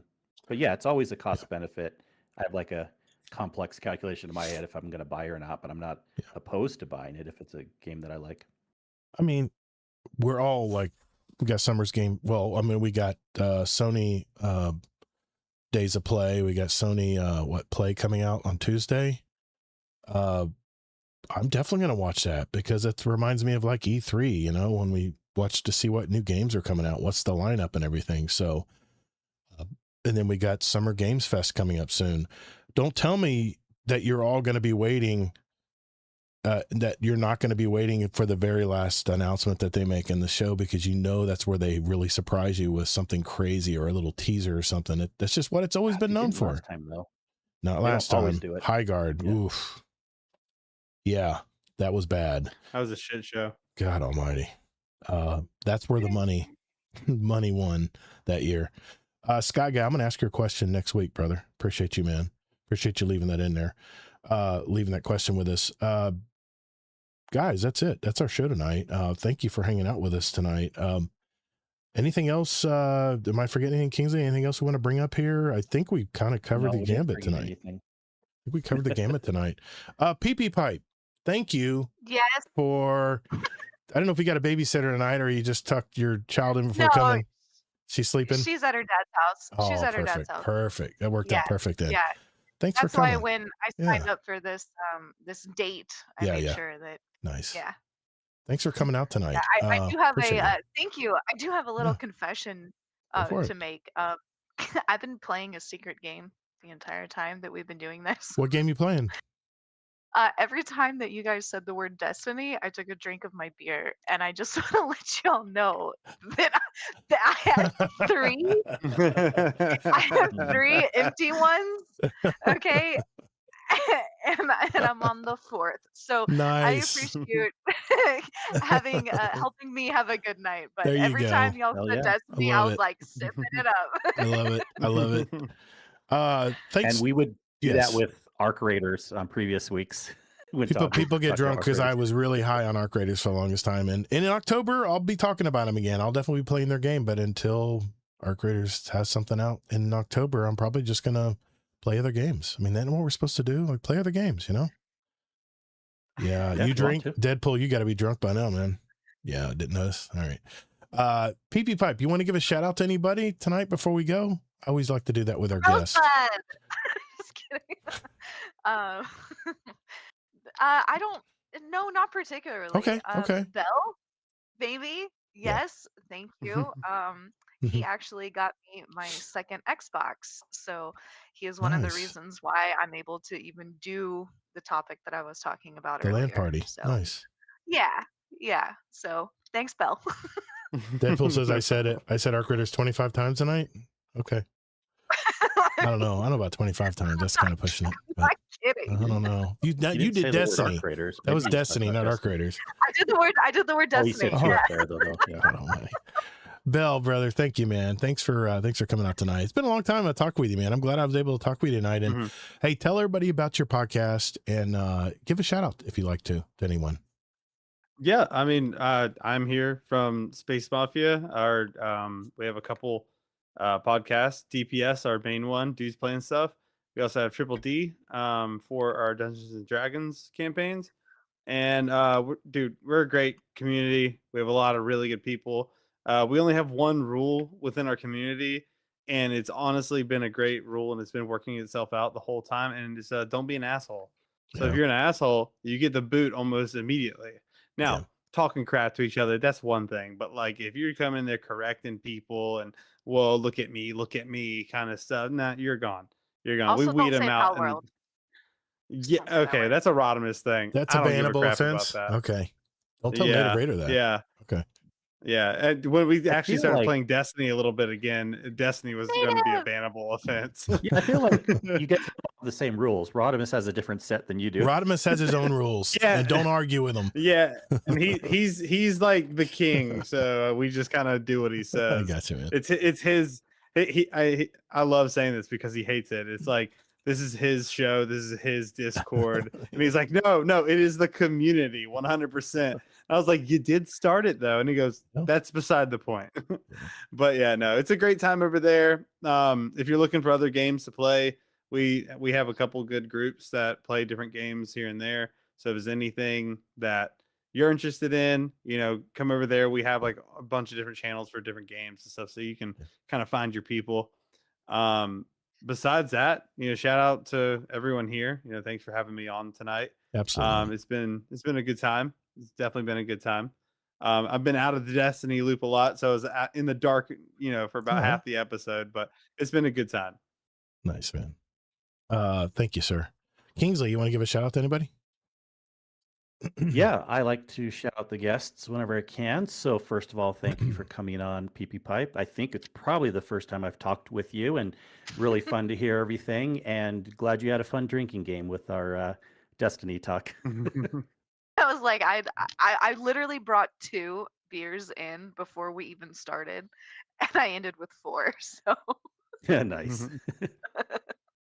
And shout out to Belle, of course. And man, love talking with you and hearing your opinions. And everyone, please, also check out the lovely community of Space Mafia. Yeah, absolutely. Good guys over there.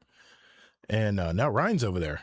Good to see him too, man. I gave him a shout out last week. I don't know if you heard it or not on the audio version. Yeah. I should have worn my shirt. Yeah, there you go. Oh, that's right. I should have worn my DPS shirt. Now I do have a very important announcement. I think you guys will like this announcement. I don't know if you guys remember, but we used to do Owl Sector Alliance community shows, and we are actually putting one on live next Saturday. Don't know if we have the time exactly. We'll announce it in our Discord, but Two Titans and a Hunter, the Blueberry Lounge, obviously us here at Guardian Down Cast. I think some members of the Dudes Playing Stuff might be there too. Maybe some others as well. I think Noble's going to be there too.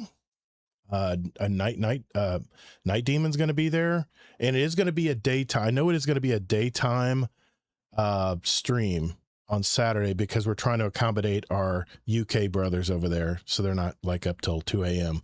On a podcast. But we're going to do one more community podcast, just like the old days, live next Saturday afternoon. I'll put an exact time in our Discord down the road, and we're all basically just going to talk about our favorite times playing Destiny, and just kind of reminisce a little bit. And I think they were wanting to do a scrim or something afterwards. I'm not sure, but you're going to be drunk. You're going to be drunk. She's already drunk. So I want to mention, for all of those diehards who stick around to the very end and watch or listen to the show, now you know. So thank you all for hanging out with us tonight.